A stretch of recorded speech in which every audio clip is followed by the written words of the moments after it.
ನಾರಾಯಣಂ ನಿಖಿಲಪೂರ್ಣಗುಣೈಕದೇಹಂ ನಿರ್ದೋಷಮಪ್ಯದಮಪ್ಯಖಿಲೈಃ ಸುಭಕ್ತೈಃ ಅಸ್ಯೋದ್ಭವಾದಿದಮಶೇಷವಿಶೇಷತೋಪಿ ವಂದ್ಯಂ ಸದಾ ಪ್ರಿಯತಮಂ ನಮಸನ್ನಾಮಿ. ಜನ್ಮಾದ್ಯಸ್ಯ ಯತೋನ್ವಯಾದಿತರತಶ್ಚಾರ್ಥೇಷ್ವಜ್ಞಸ್ವರಾಟ್ ತೇನೇ ಬ್ರಹ್ಮಹೃದಾಯ ಆದಿಕವಯೇ ಮುಖ್ಯಂತಿ ಯಂ ಸೂರಯಃ ತೇಜೋ ವಾರಿಮೃದಾಂ ಯಥಾ ವಿನಿಮಯೋ ಯತ್ರ ತ್ರಿಸರ್ಗೋ ಮೃಷಾ ಧಾಮ್ನಾ ಸ್ವೇನ ಸದಾ ನಿರಸ್ತಕುಹಕಂ ಸತ್ಯಂ ಪರಂ ಧೀಮಹಿ. ವ್ಯಾಸಾಯ ವಿನಾಶಾಯ ಶ್ರೀಶಾಯ ಗುಣರಾಶಯೇ ಹೃದ್ಯಾಯ ಶುದ್ಧವಿದ್ಯಾಯ ಮಧ್ವಾಯ ಚ ನಮೋ ನಮಃ. ಅಭ್ರಮಂ ಭಂಗರಹಿತಂ ಅಜಡಂ ವಿಮಲಂ ಸದಾ ಆನಂದತೀರ್ಥಮತುಳಂ ಭಜೆ ತಾಪತ್ರಯಾಪಹಂ. ಪೃಥ್ವೀಮಂಡಲಮಧ್ಯಸ್ಥಾಃ ಪೂರ್ಣಬೋಧಮತಾನುಗಾಃ ವೈಷ್ಣವಾಃ ವಿಷ್ಣುಹೃದಯಾಃ ತಾನ್ ನಮಸ್ತೆ ಗುರುನ್ ನಮಃ. ತಪಸ್ವಾಧ್ಯಾಯ ಶುಶ್ರೂಷಾ ಕೃಷ್ಣಪೂಜಾರತಂ ಮುನಿಂ ವಿಶ್ವೇಶಂ ಇಷ್ಟದಂ ವಂದೇ ಪರಿವ್ರಾಟ್ ಚಕ್ರವರ್ತಿನಂ. ಶ್ರೀ ಗುರುಭ್ಯೋ ನಮಃ. ಹರಿ ಓಂ.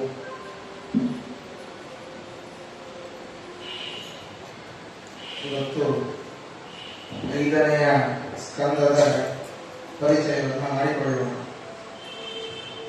ಬರೀ ನಾವು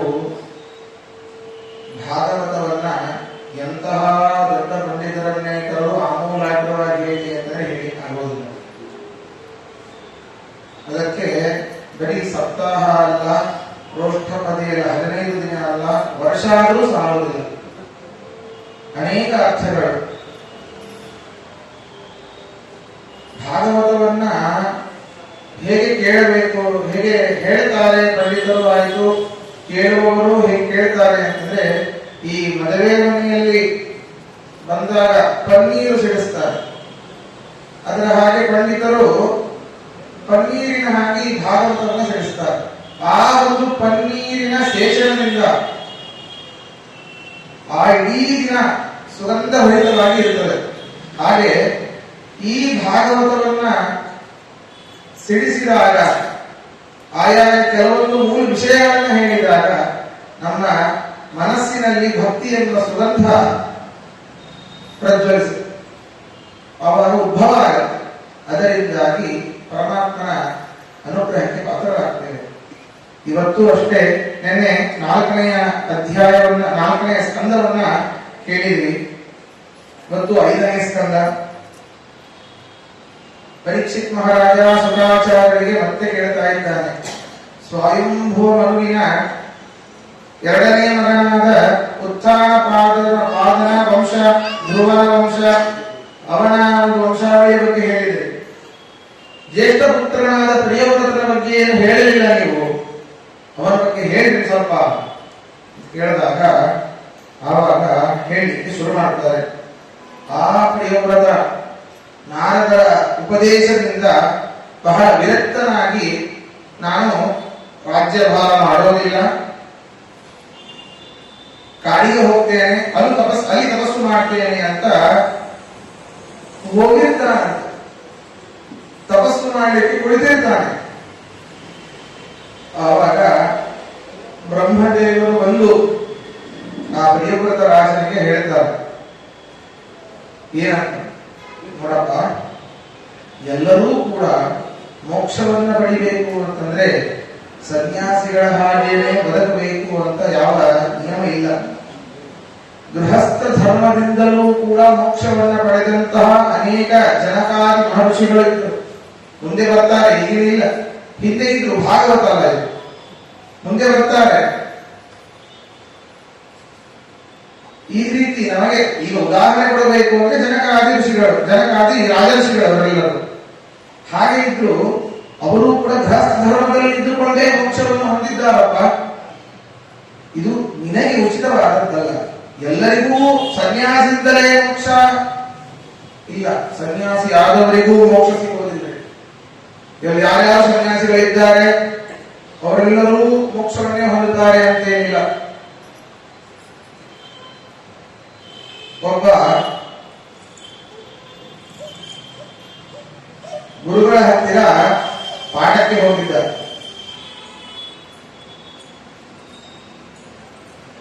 ಆಸ್ತಿಕನಾಗಿದ್ದಾನೆ, ಎಷ್ಟು ಬೇಕೋ ಅಷ್ಟು ಕೇಳಿದ್ದಾನೆ. ಲೌಕಿಕದಲ್ಲಿ ಏನೇ ಸ್ವಲ್ಪ ಬಹಳ ಆಸಕ್ತಿ. ಲೌಕಿಕ ವಿಷಯದಲ್ಲಿ ಆಯಿತು, ಮರಣವನ್ನು ಹೊಂದಿದ, ಏನೋ ತಪ್ಪು ಮಾಡಿದ್ದರಿಂದ ನರಕಕ್ಕೆ ಹೋದ. ಸ್ವಲ್ಪ ಎಲ್ಲ ಕೆಲವೊಂದು ಗೀತೆಯನ್ನ ಭಾಗವತವನ್ನೆಲ್ಲವನ್ನು ಕೇಳಿದ್ದಾನೆ. ಏನೋ ಪೂರ್ವ ಜನ್ಮದ ಕರ್ಮ ಅಥವಾ ಅದೇ ಜನ್ಮದ ಕರ್ಮದಿಂದಾಗಿ ಅವನು ನರಕಕ್ಕೆ ಹೋದ. ಅಲ್ಲಿ ಹೋಗಿ ನೋಡ್ತಾನೆ, ಅವನಿಗೆ ಪಾಠ ಮಾಡಿದ ಗುರುಗಳು ಅಲ್ಲೇ ಇದ್ದಾರೆ. ಆ ಗುರುಗಳಿಗೆ ಪಾಠ ಮಾಡಿದ ಸನ್ಯಾಸಿಗಳು ಅಲ್ಲೇ ಇದ್ದಾರೆ. ಏನು ಸ್ವಾಮಿ ನೀವಿಲ್ಲಿ ಏನ್ ಮಾಡುದು ಪ್ರಾರಬ್ಧ ಅಂದ್ರೆ ಸನ್ಯಾಸಿಗಳಾದವರೆಲ್ಲ ಮೋಕ್ಷಕ್ಕೆ ಹೋಗ್ತಾರೆ, ಮತ್ತೆ ಅವರಿಗೆ ಜನ್ಮವೇ ಇಲ್ಲ ಅಲ್ಲ. ಗೃಹಸ್ಥಾಶ್ರಮದಲ್ಲಿ ಇದ್ದುಕೊಂಡೇ ಕಾಮಾದಿ ಈ ಅರಿಷಡ್ವರ್ಗಗಳನ್ನ ಯಾರು ನಿಯಮನ ಮಾಡಿರ್ತಾರೋ ಅದರಿಂದಾಗಿ ಭಕ್ತಿಯನ್ನ ಮಾಡಿ ಪರಮಾತ್ಮನ ಪ್ರಸಾದವನ್ನ ಪಡೆದು ಅವನ ಅನುಗ್ರಹಕ್ಕೆ ಪಾತ್ರರಾಗ್ತಾರೋ ಅವರು ಮಾತ್ರ ಮೋಕ್ಷಕ್ಕೆ ಹೋಗಲಿಕ್ಕೆ ಸಾಧ್ಯ ಅಂತ ಹೇಳ್ತಾರೆ.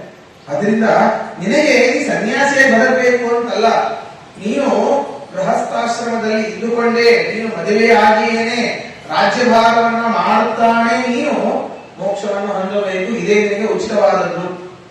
ಆಯ್ತು, ನಾನು ಹೋಗ್ತೇನೆ, ಮಹಾತ್ಮರ ಅಪ್ಪಣೆ ಆಗಿದೆ ಅಂತ ಹೇಳಿ ಬಂದು ಅವನು ಈ ವಿಶ್ವಕರ್ಮನ ಮಗಳಾದ ಮಹಿಷ್ಮತಿಯನ್ನು ಮದುವೆ ಆಗ್ತಾನೆ ಪ್ರಿಯವ್ರತ.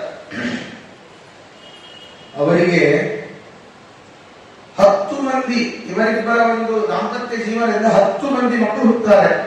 ಆಗ್ನೇಂದ್ರ, ಇದ್ಮಜಿತ್ವ, ಯಜ್ಞಬಾಹು, ಮಹಾವೀರ, ಹಿರಣ್ಯರೇತ, ಘೃತವೃಷ್ಟ, ಸಮನ, ಮೇಧಾತಿಥಿ, ವೀತಿಹೋತ್ರ, ಕವಿ, ಈ ರೀತಿ 10 ಮಂದಿ ಗಂಡು ಮಕ್ಕಳು. ಅದರಲ್ಲಿ 3 ಜನ ಗಂಡು ಮಕ್ಕಳು, ಮಹಾವೀರ, ಸಮನ, ಕವಿ. ನಮಗೆ ರಾಜ್ಯಭಾರ ಬೇಡ, ಸಂಸ್ಕಾರ, ತಂದೆ ಸಂಸ್ಕಾರ ಯಾವುದೂ ಬೇಡ, ವಿರಕ್ತರಾಗಿ ನಾವು ಕಾಡಿಗೆ ಹೋಗ್ತೀವಿ ಅಂತ ಅವರು ಕಾಡಿಗೆ ಹೋಗೇ ಬಿಡ್ತಾರೆ ತಪಸ್ಸಿಗೆ. ಇನ್ನುಳಿದಂತಹ 7 ಜನ, 10 ಮಂದಿ 3 ಜನ ಹೋದ್ರು. ಇನ್ನುಳಿದಂತಹ 7 ಜನ, ಈ 7 ಜನರು ಸಪ್ತ ದ್ವೀಪಗಳಿಗೆ ಅಧಿಪತಿ ಆಗ್ತಾರೆ.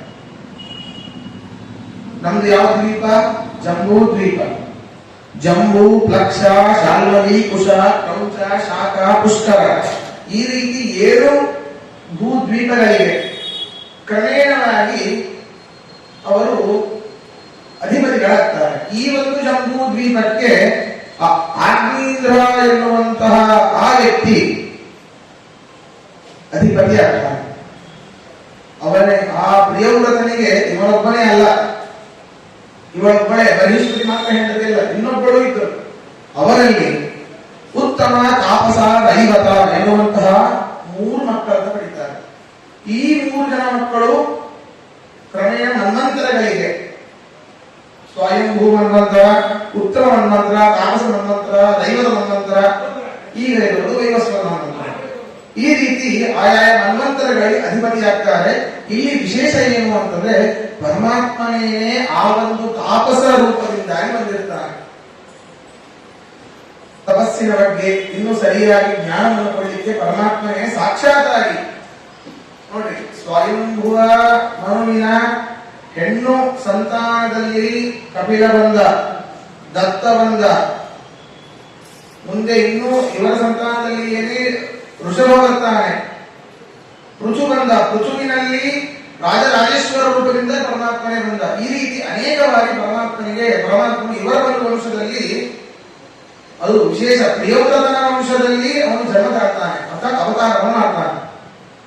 ಉತ್ಥಾನ ಪಾದದಲ್ಲಿ ಇಲ್ಲ, ಅಲ್ಲಿ ಬರೀ ಧ್ರುವನಿಗೆ ಒಳಿತು ವಾಸುದೇವರು ಮಾತ್ರ. ಅದರಲ್ಲಿ ವಿಶೇಷವಾದ ಪರಮಾತ್ಮನ ಅವತಾರ ಯಾವುದು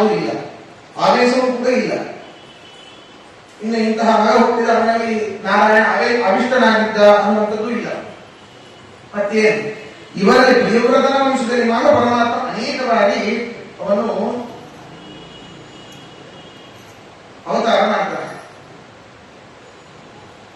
ಈ ಪ್ರಿಯವ್ರತನಿಗೆ ಒಬ್ರು ಮಗಳಿರ್ತಾಳೆ, ಊರ್ಜಸ್ವತಿ ಅಂತ. ಅವಳನ್ನ ಶುಕ್ರಾಚಾರ್ಯ ಕೊಟ್ಟು ಮದುವೆ ಮಾಡ್ತಾನೆ. ಅವರಿಬ್ಬರ ದಾಂಪತ್ಯದಿಂದಾಗಿ ದೇವಯಾನಿ ಹುಟ್ಟಾಳೆ. ಆ ದೇವಯಾನಿಯನ್ನೇ ಯಯಾತಿ ಮದುವೆಯಾಗ್ತಾನೆ. ಅದರಿಂದಾಗಿ ಆ ಒಂದು ಚಂದ್ರವಂಶ ಅಲ್ಲಿಂದ ಶುರುವಾಗಿದೆ. ಹೀಗೆ ಈ ರೀತಿ ಅವರು ಸಂಭೋಗ ಮಾಡ್ತಾ ಆ ಬ್ರಹ್ಮದೇವರ ಒಂದು ಮಾತಿನ ಅನುಸಾರವಾಗಿ ಗೃಹಸ್ಥಾಶ್ರಮವನ್ನು ಸ್ವೀಕಾರ ಮಾಡಿ ಸಂತತಿಯನ್ನು ಬೆಳೆಸಿ ಒಮ್ಮೆ ಪ್ರಿಯವ್ರತನಿಗೆ ತನ್ನ ಮಗನಿಗೆ ರಾಜ್ಯ ಕೊಟ್ಟು ಬಿಡಬೇಕು, ನನಗೆ ಬೇಡ, ಬ್ರಹ್ಮದೇವರ ಆದೇಶದ ಮೇರೆಗೆ ನಾನು ಸನ್ಯಾಸ ಧರ್ಮವನ್ನು ನಾನು ಗೃಹಸ್ಥ ಧರ್ಮವನ್ನು ಸ್ವೀಕಾರ ಮಾಡಿದೆ. ಆಯ್ತು, ಸಂತತಿ ಬೆಳೆದಿದೆ, ವಯಸ್ಸಾಗಿದೆ, ಇನ್ನೇನು ಬೇಕು, ಇನ್ನೂ ರಾಜ್ಯಭಾರ ಮಾಡಿದರೆ ಅದು ನನಗೆ ಉಚಿತ ಅಲ್ಲ ಅಂತ ಹೇಳಿ ಆ ಒಂದು ಪಟ್ಟವನ್ನ ತನ್ನ ಮಗನಾದ ಆಗ್ನೇಂದ್ರನಿಗೆ ಕೊಟ್ಟು ಅವನು ಕಾಡಿಗೆ ತಪಸ್ಸಿಗೆ ಅಂತ ಹೋಗ್ತಾನೆ. ಆ ಆಗ್ನೇಂದ್ರ ಮಗ ನಾಭಿ ಅಂತ. ಆ ಆಗ್ನೇಂದ್ರನಿಗೆ ಸುಮ್ಮನೆ ಆ ಆಗ್ನೇಂದ್ರ ವಿಹಾರ ಮಾಡಬೇಕಾದ್ರೆ ಒಬ್ಬ ಅಪ್ಸರಾಸ್ತ್ರಿ ಸಿಗ್ತಾರೆ, ಪೂರ್ವಚಿತ್ತಿ ಅನ್ನುವಂತಹ ಅಪ್ಸರಾಸ್ತ್ರಿ. ಆ ಅಪ್ಸರಾಸ್ತ್ರೀಯ ದಾಂಪತ್ಯದಿಂದ, ಅವರಿಬ್ಬರ ದಾಂಪತ್ಯದಿಂದ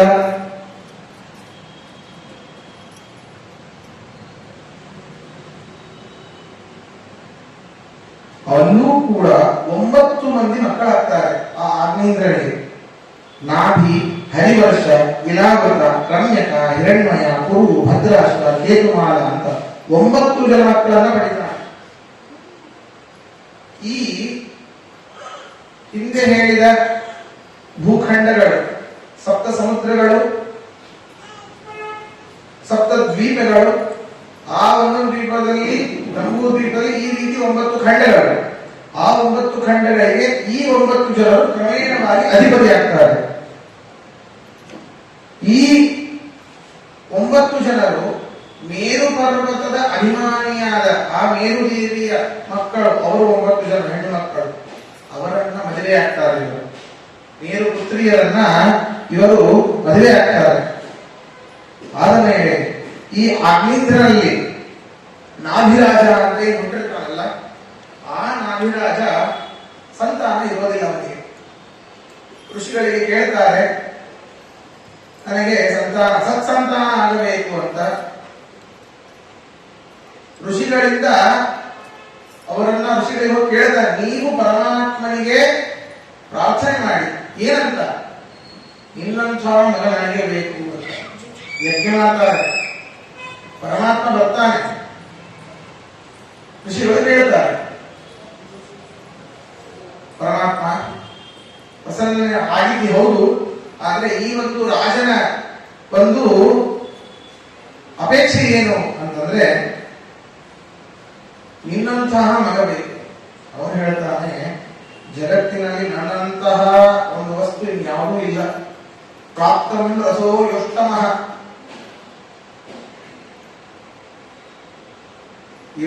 ಇರೋದೇ ಷಡ್ರಸಗಳು. ರಸಗಳು ಮಧುರ, ಆಮ್ಲ, ಲವಣ, ಕಡು, ಕಷಾಯ, ತಿಕ್ತ, ಇರೋದೇ 6 ರಸಗಳು. 8ನೇ ರಸ ಅನ್ನೋದೇ ಇಲ್ಲ, 7ನೇ ರಸವೇ ಇಲ್ಲ, 8ನೇ ರಸ ಇಲ್ಲ. ಹಾಗೆ ಇರೋದೇ ಒಬ್ಬ ಪರಮಾತ್ಮ, ಅವನಿಗೆ ಸದೃಶನಾದರೂ ಇನ್ಯಾರೂ ಇಲ್ಲ. ನಿನ್ನಂತಹ ಮಗ ಬೇಕು ಅಂತ ಕೇಳ್ತಾ ಇದ್ದೀರಿ ಅಂತಂದ ಮೇಲೆ ನಾನೇ ಬರಬೇಕೇ ಹೊರತು ಇನ್ಯಾರು ಬರಲಿಕ್ಕೆ ಸಾಧ್ಯ ಇಲ್ಲ ಅಂತ ಪರಮಾತ್ಮ ಆ ನಾಭಿರಾಜನಲ್ಲಿ ಋಷಭ ರೂಪದಿಂದ ಅವತಾರ ಮಾಡ್ತಾನೆ. ಋಷಭ ರೂಪದಿಂದ ಆ ನಾಭಿರಾಜನ ಪತ್ನಿಯಾದ ಮೇರುದೇವಿಯರ ಆ ಒಂದು ಪುತ್ರಿಯರಲ್ಲಿ ಋಷಭ ರೂಪದಿಂದಾಗಿ ಪರಮಾತ್ಮ ಮಾಡ್ತಾನೆ, ಅವತಾರ ಮಾಡ್ತಾನೆ. ಆ ಪರಮಾತ್ಮ ವಿಶೇಷವಾಗಿ ಸನ್ಯಾಸ ಎಂತಹ ಸನ್ಯಾಸ? ದಿಗಂಬರ ಸನ್ಯಾಸವನ್ನ ಹೇಗೆ ಮಾಡಬೇಕು ಮಾಡಿ ತೋರಿಸಿರುವಂತದ್ದು ಬರೀ ಅವಧೂತರ ಒಂದು ಕರ್ಮಗಳಷ್ಟೇ, ಬೇರೆ ಏನೂ ಇಲ್ಲ. ಅವಧೂತರು ಹೇಗಿರಬೇಕು ಅಂತ ತೋರಿಸಿದ್ರು. ಅಲ್ಲಿ ಇರುವಂತಹ ಜನರು ಅದನ್ನ ನೋಡಿ ಹೊಸದಾದ ಮತ, ಇವನೇ ನಮ್ಮ ಜೈನ ಮತದ ಪ್ರವರ್ತಕ, ಮೊದಲನೇ ತೀರ್ಥಂಕರ ಅಂತ ಅವರು ಅದನ್ನು ಅನ್ಕೊಂಡ್ರು. ಈ ಋಷಭದೇವ ಬೇರೆ ಯಾರು ಅಲ್ಲ, ಸಾಕ್ಷಾತ್ ಪರಮಾತ್ಮನೇ ಇವನು. ನೋಡಿ, ಪ್ರಿಯವ್ರತನ ಮಗನ ಮರಿಮೊಮ್ಮಗನ ಋಷಭದೇವ, ಪ್ರಿಯವ್ರತನ ಮಗ ಆಗ್ನೇಂದ್ರ ಮಗ ನಾಭಿಯ ಮಗ ಋಷಭ, ಸಾಕ್ಷಾತ್ ಪರಮಾತ್ಮನೇ. ಆ ಅವತಾರ ಆಗಿದ್ದು ದಿಗಂಬರ ಸನ್ಯಾಸಿಗಳ ಧರ್ಮವನ್ನ ಲೋಕಕ್ಕೆ ತೋರಿಸುವ ಉದ್ದೇಶದಿಂದ. ಆ ರೀತಿ ಒಂದು ಧರ್ಮ ಇಲ್ಲ. ಎಲ್ಲರೂ ಮೋಕ್ಷಕ್ಕೆ ಬಂದ್ರೆ ಹೇಗೆ? ಜ್ಞಾನಿಗಳು ಮಾತ್ರ ಮೋಕ್ಷಕ್ಕೆ ಬರಬೇಕು, ಅವರಿಗೆ ಮಾತ್ರ ಯೋಗ್ಯವಾದದ್ದು ಮೋಕ್ಷ ಅನ್ನುವಂಥದ್ದು. ಅದು ಬಿಟ್ಟು ಎಲ್ಲರೂ ಅಲ್ಪಜ್ಞಾನಿಗಳು ಬಂದುಬಿಟ್ರೆ ಹೇಗೆ ಅಂತ, ಯಾರು ಅಲ್ಪಜ್ಞಾನಿಗಳು ಅಂತಿದ್ದರೋ ಅವರನ್ನ ಮೋಹಕ್ಕೋಸ್ಕರವಾಗಿ ಮಾಡಿದಂತಹ ಈ ಒಂದು ವೃಷಭಾವತಾರ, ಪರಮಾತ್ಮನ ಅವತಾರ. ಆ ಋಷಭದೇವ ಅದ್ಭುತವಾಗಿ ಸಾಮ್ರಾಜ್ಯವನ್ನು ಆಳ್ತಾ ಇರ್ತಾನೆ. ಆ ಋಷಭದೇವನಿಗೆ ಪಟ್ಟ ಕಟ್ಟಿ ಆ ನಾಭಿರಾಜರು ಕೂಡ ತಪಸ್ಸಿಗೆ ಹೋಗಿಬಿಡ್ತಾನೆ. ಇವೆಲ್ಲ ತಪಸ್ಸಿಗೆ ಹೋಗುವಂತಹ ಜನರೇ ಬಹಳ. ಈ ಒಂದು ಆ ಒಂದು ಸಾತ್ವಿಕತೆಯ ರಕ್ತ ಇವರಲ್ಲಿ ಹರಿತಾ ಇದೆ. ಆದ್ದರಿಂದ ಸ್ವಲ್ಪ ದಿನ ಆಯಿತು, ರಾಜ್ಯಭಾರ ಆಯಿತು, ಮಕ್ಕಳಾದರೂ ಅವರಿಗೆ ಪಟ್ಟ ಕೊಟ್ಟವುದು, ಕಾಡಿಗೆ ಹೋಗುವುದು ತಪಸ್ಸಿಗೆ. ಹೀಗೆ ಋಷಭ ಶುರು ಮಾಡಿದ ರಾಜ್ಯಭಾರವನ್ನು. ಆವಾಗ ದೇವೇಂದ್ರ ಸ್ವಲ್ಪ ಅಹಂಕಾರ ಬರ್ತದೆ ಇಂದ್ರನಿಗೆ.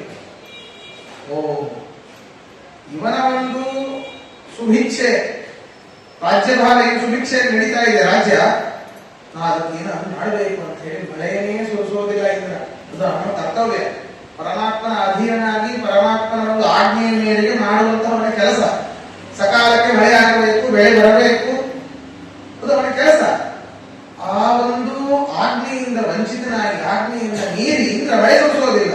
ಋಷಭ ಬೇರೆ ಯಾರು ಅಲ್ಲ, ಸಾಕ್ಷಾತ್ ಪರಮಾತ್ಮನೇ. ನೀ ಯಾರು? ನೀ ಮಳೆ ಸುರಿಸ್ತೇವೆ, ನಾನೇನ್ ಮಾಡಿ, ನಾನೇ ಸುರಿಸ್ತೇನೆ ಅಂತ ಹೇಳಿ ಋಷಭದೇವನೇ ಮಳೆಯನ್ನು ಸುರಿಸಿ ಮತ್ತೆ ರಾಜ್ಯವನ್ನ ಸುಭಿಕ್ಷಿಯಾಗಿ ನಡೆಸಲಿಕ್ಕೆ ಶುರು ಮಾಡ್ತಾನೆ. ಆ ಋಷಭದೇವ ಇಂದ್ರನ ಅಹಂಕಾರವನ್ನು ಅಳಿಸಿದಾಗ ಸಾಕ್ಷಾತ್ ಇಂದ್ರ ಬಂದು ಜಯಂತಿ ಅನ್ನುವಂತಹ ತನ್ನ ಮಗಳನ್ನು ಕೊಟ್ಟು ಮದುವೆ ಮಾಡ್ತಾನೆ ಋಷಭದೇವನಿಗೆ.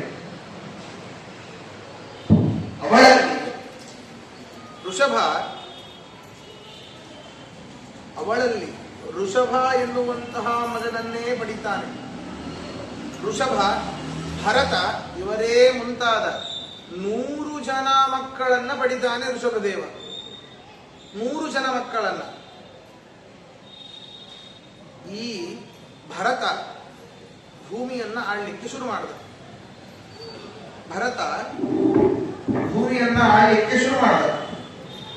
ಆದ್ದರಿಂದ ಈ ನಮ್ಮ ದೇಶಕ್ಕೆ, ಈ ನಮ್ಮ ಭೂಭಾಗಕ್ಕೆ ಭಾರತ ಅಂತ ಹೆಸರು ಬಂತು.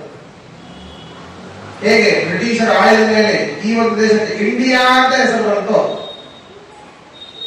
ಹಾಗಾದ್ರೆ ಮೊದಲು ಏನಿತ್ತು ಈ ಒಂದು ಭೂಭಾಗಕ್ಕೆ ಹೆಸರು? ಆಂಜನಾಭ ಅಂತ ಇತ್ತು. ಈ ಭೂಭಾಗಕ್ಕೆ ಹೆಸರು ಆಂಜನಾಭ ಅಂತ ಹೆಸರಿತ್ತು. ಯಾವಾಗ ಭರತನ ಆಳ್ವಿಕೆಗೆ ಇದು ಅಧೀನವಾಯಿತೋ ಆವಾಗ ಇದು ಭಾರತ ಅನ್ನುವಂತಹ ಹೆಸರನ್ನು ಪಡೆಯಿತು.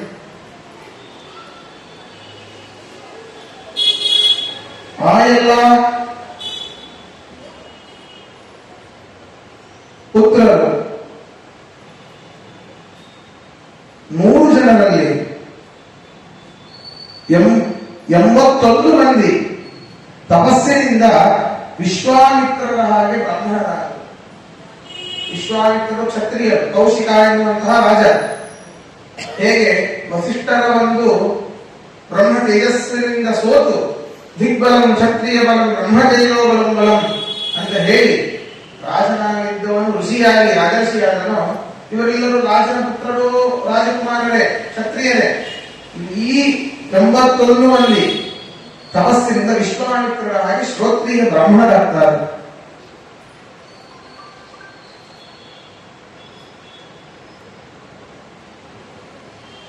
ಈ ಋಷಭದೇವ ಅನೇಕ ಯಾಗಗಳನ್ನೆಲ್ಲ ಮಾಡ್ತಾರೆ. ಅನೇಕ ಅಶ್ವಮೇಧ, ಸಾಮಾನ್ಯ ಯಾಗ ಅಲ್ಲ, ಅನೇಕ ಅಶ್ವಮೇಧ ಯಾಗಗಳನ್ನು ಮಾಡ್ತಾರೆ. ಈ ಋಷಭನಲ್ಲಿ ಭರತನಿಗೆ ಪಟ್ಟ ಕಟ್ತಾನೆ. ಋಷಭನ ಮಗ ಭರತ ಅವನಿಗೆ ಪಟ್ಟ ಕಟ್ತಾನೆ. ಈ ಋಷಭ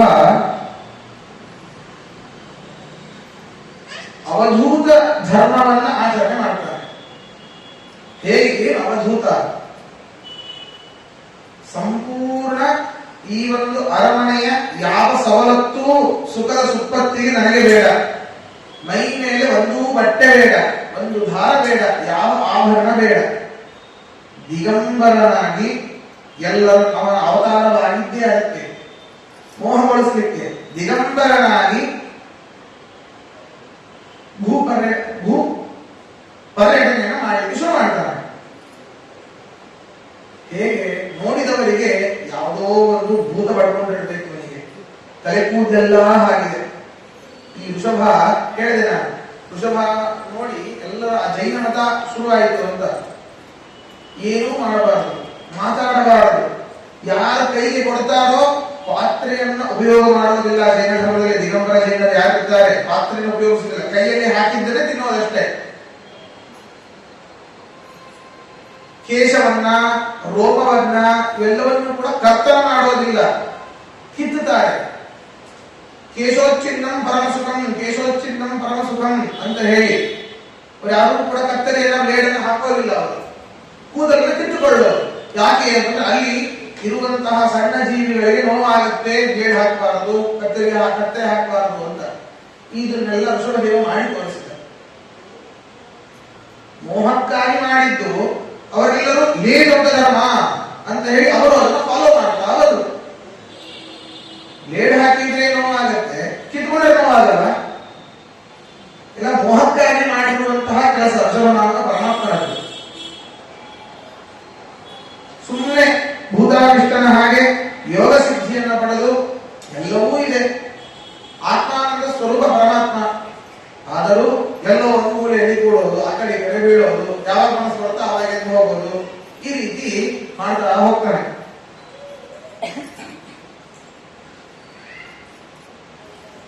ಆವಾಗ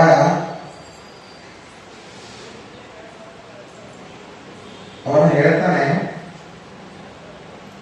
ನಾಯಂ ದೇಹೋ ದೇಹರಾಜಾಂ ಲೋಕೆ ಕಸ್ತತ್ ಕಾಮಾನ್ ಅರ್ಹತಿ ವಿದ್ಭುಜಾಮಯೇ ತಪೋ ದಿವ್ಯಂ ಧ್ಯಾನತ ಏನ ಸತ್ವಂ ಶುದ್ಧೇ ತಸ್ಮಾತ್ ಗರ್ಭಸುಖಂ ಧ್ಯಾನಂತಂ. ಈ ಒಂದು ದೇಹ ಭರತನಿಗೆ ಹೇಳಿ ಹೋಗ್ತಾ ಇದ್ದಾನೆ. ಅವಾಗ ಹೇಳ್ತಾನೆ, ಈ ಒಂದು ದೇಹ ಇರೋದು ಬರೀ ಕಾಮದಿಂದ ಸುಖವನ್ನ ಅನುಭವಿಸಲಿಕ್ಕೆ ಅಲ್ಲ, ಪರತತ್ವನಾದ ಪರಮಾತ್ಮರನ್ನ ತಿಳಿದುಕೊಳ್ಳಲಿಕ್ಕೆ ಬಂದಿತ್ತು. ಇಹ ಚೇತ್ ಅವೇದಿ ಅಸತ್ಯಮಸ್ತಿ, ಇಹ ಚೇತ್ ನಾವೇದಿ ಮಹತೀ ವಿನಷ್ಟಿ. ಈ ಒಂದು ಜನ್ಮದಲ್ಲಿ, ವಿಶೇಷವಾದ ಬ್ರಹ್ಮನ ಜನ್ಮ ಬಂದಾಗ ಪರಮಾತ್ಮನ ಬಗ್ಗೆ ಸ್ವಲ್ಪ ಆದರೂ ತಿಳಿಯದೆ ಹೋದರೆ ಮಹತೀ ವಿನಷ್ಟಿ, ದೊಡ್ಡ ಆಪತ್ತು ಕಾಲಿದೆ. ಇಹ ಚೇತ್ ಅವೇದಿ ಅಥ ಸತ್ಯಮಸ್ತಿ, ಸ್ವಲ್ಪ ಆದರೂ ತಿಳಿದರೆ ಅದ್ಭುತವಾದ ಸುಖ ಕಾಲಿದೆ.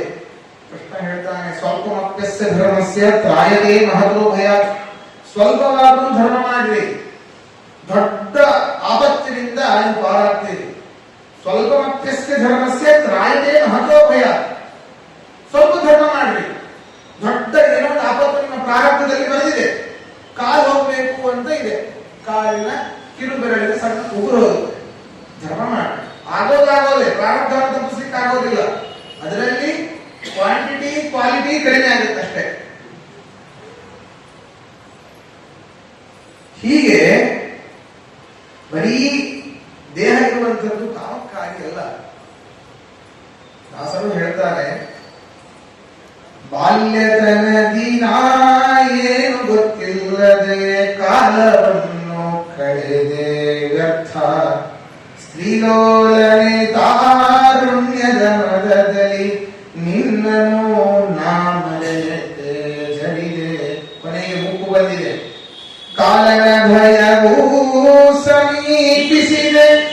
ಎನಗೆ ಆವ ಹೇಳಲಿ ಕರುಣಾಕರ ರಕ್ಷಿಸೋ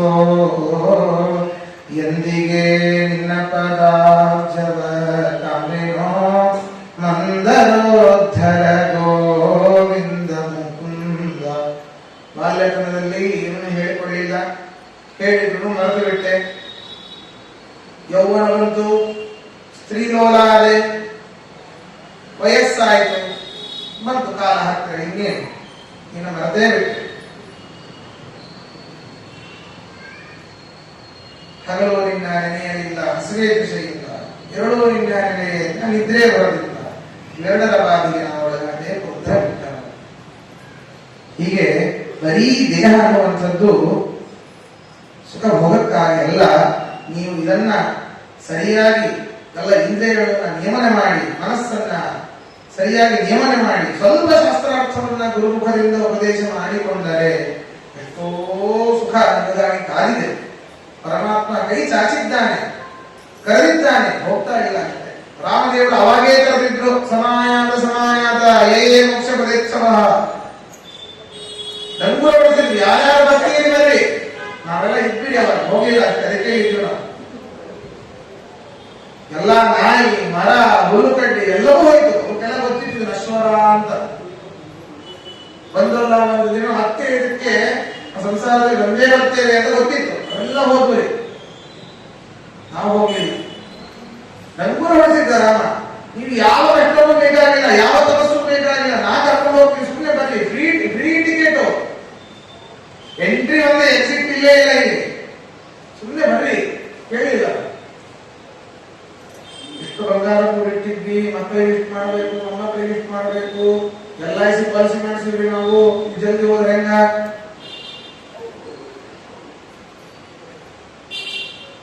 ಹೋಗ್ಲಿ, ಇಲ್ಲೇ ಈ ರೀತಿ ಹೇಳಿ ಅವಧೂತನಾಗಿ ಎಲ್ಲ ಕಡೆಯಲ್ಲೂ ತಿರುಗಾಡ್ತಾನೆ ಆ ಋಷಭನಾಮಕ ಪರಮಾತ್ಮ.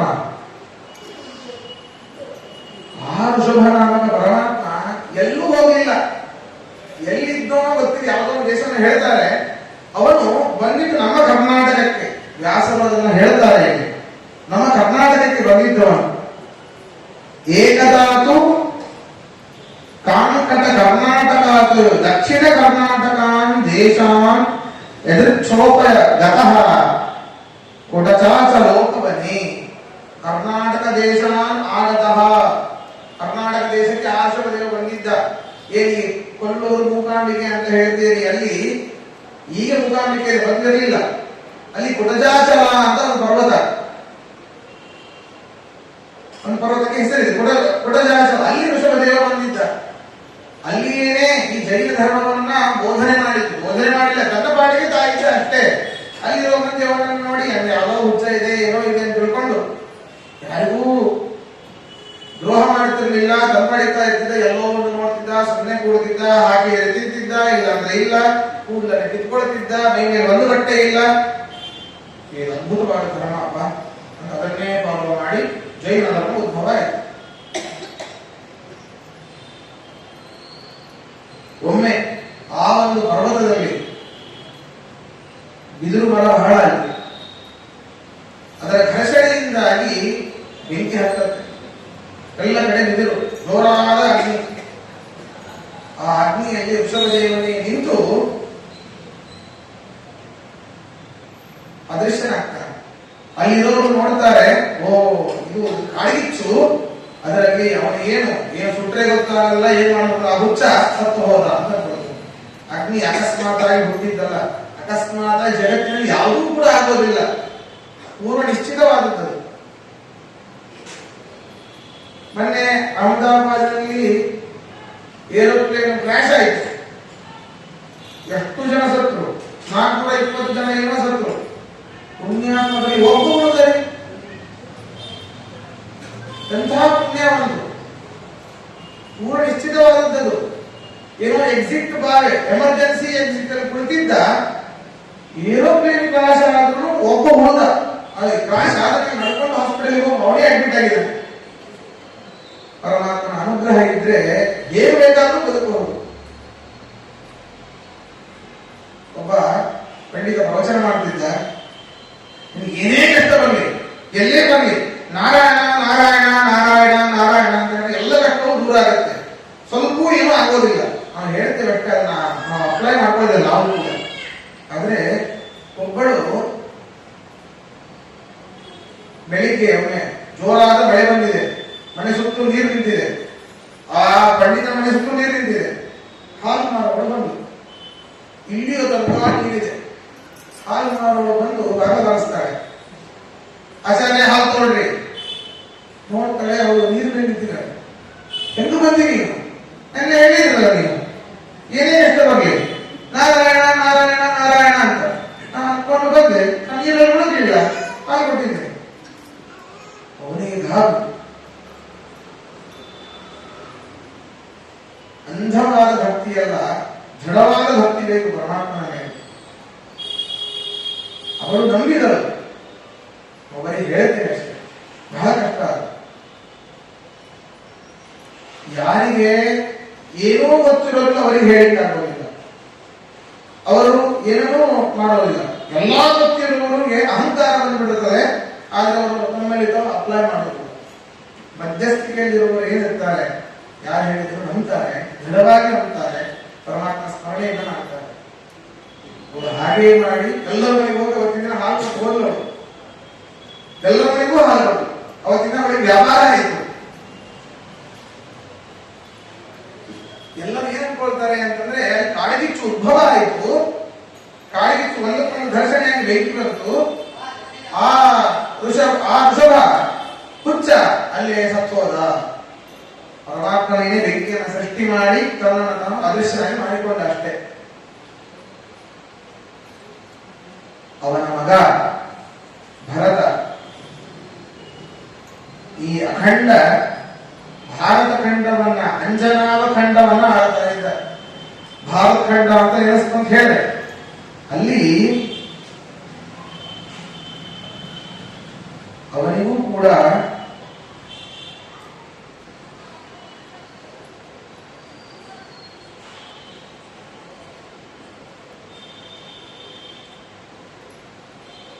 ವಿರಕ್ತಿ ಬರ್ತದೆ.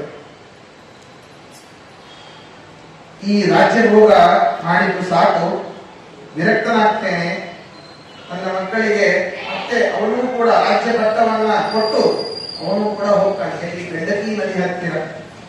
ಪುನಃ ಮುನಿಗಳ ಆಶ್ರಮ ಇರುವಂತಹ ಸಾಲಿಗ್ರಾಮಗಳು ಸಿಗುವಂತಹ ಸಾಲಿಗ್ರಾಮ ಕ್ಷೇತ್ರ ಆ ಗಂಡಕಿ ನದಿ, ಇಲ್ಲಿ ತಪಸ್ಸಿಕೊಳ್ಳುತ್ತಾನೆ. ಅವನ ಹೃದಯದಲ್ಲಿ ಭಗವಂತನನ್ನ ಸಾಕ್ಷಾತ್ಕರಿಸಿಕೊಂಡು ಸೂರ್ಯಮಂಡಲದಲ್ಲಿ ಪರಮಾತ್ಮನನ್ನ ಮಮತಾ ತಪಸ್ ಮಾಡ್ತಾನೆ. ಆವಾಗ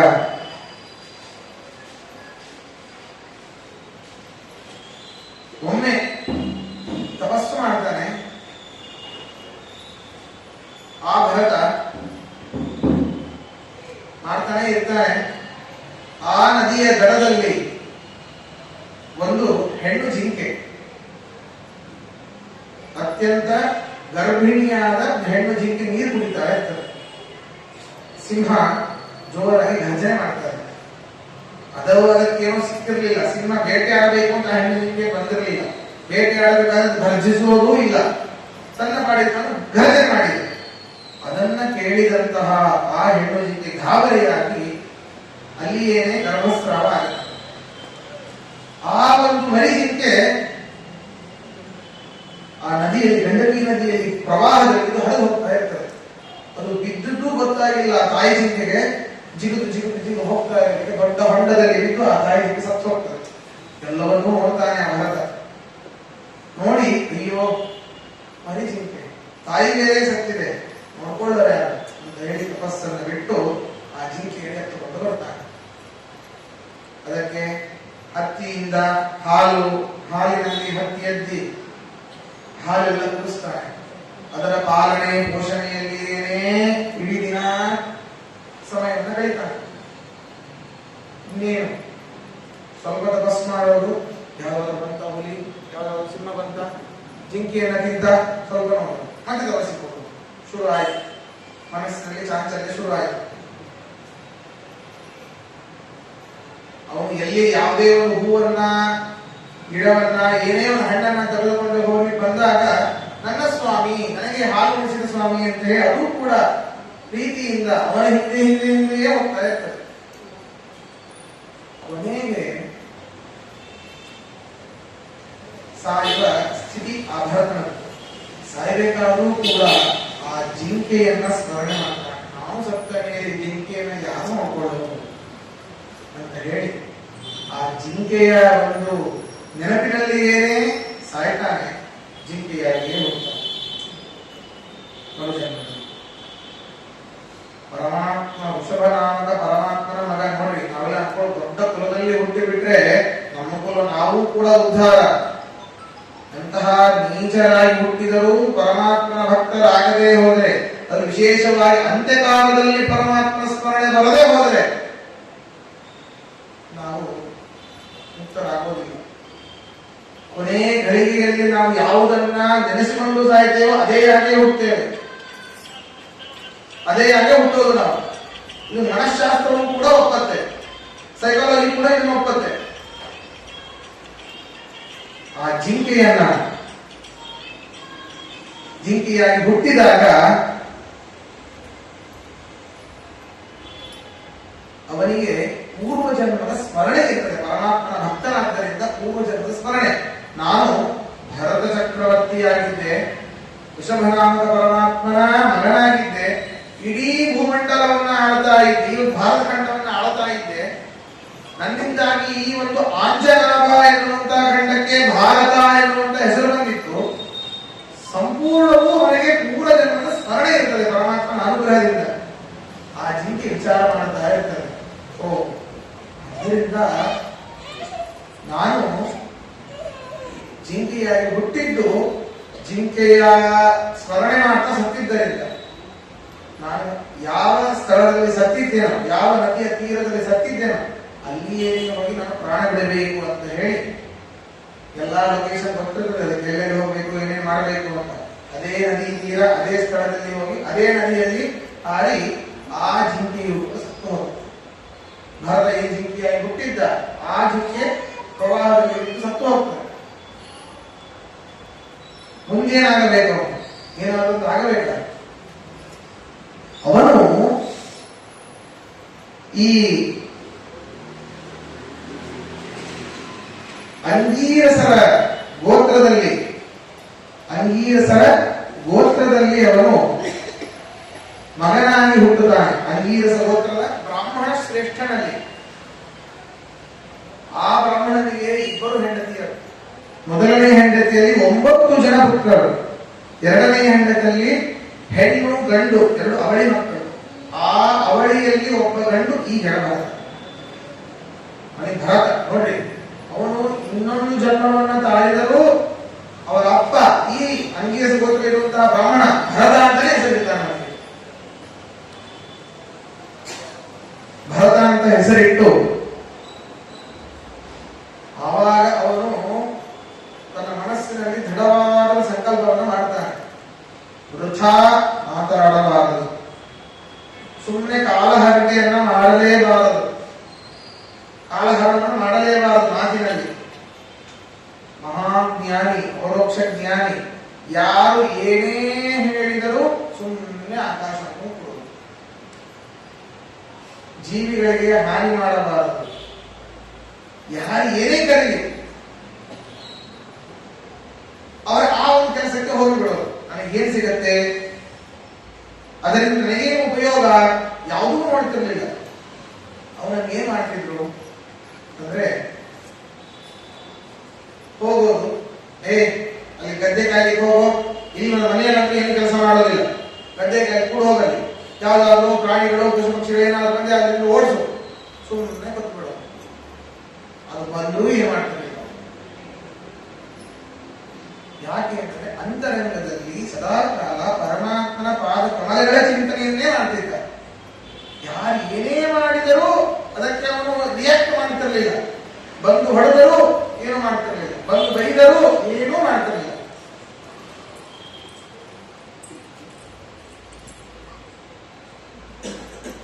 ಏನು ಮಾಡ್ತಿರ್ಲಿಲ್ಲ. ಆ ರೀತಿ ಅವನನ್ನ ನೋಡಿ ಬರೀ ಜನದ ಹಾಗೆ ಇರ್ತಾನಪ್ಪ ಜಡ ಭರತ. ಯಾರ ವೈದ್ಯೂರ್ಯ ಆಗ್ತಿಲ್ಲ, ಏನು ಜಡ ವಸ್ತು ಹಾಗೆ, ನಿರ್ಜೀವ ವಸ್ತು ಹಾಗೆ ಇರ್ತಾನೆ ಅವನು ಜಡ ಭರತ.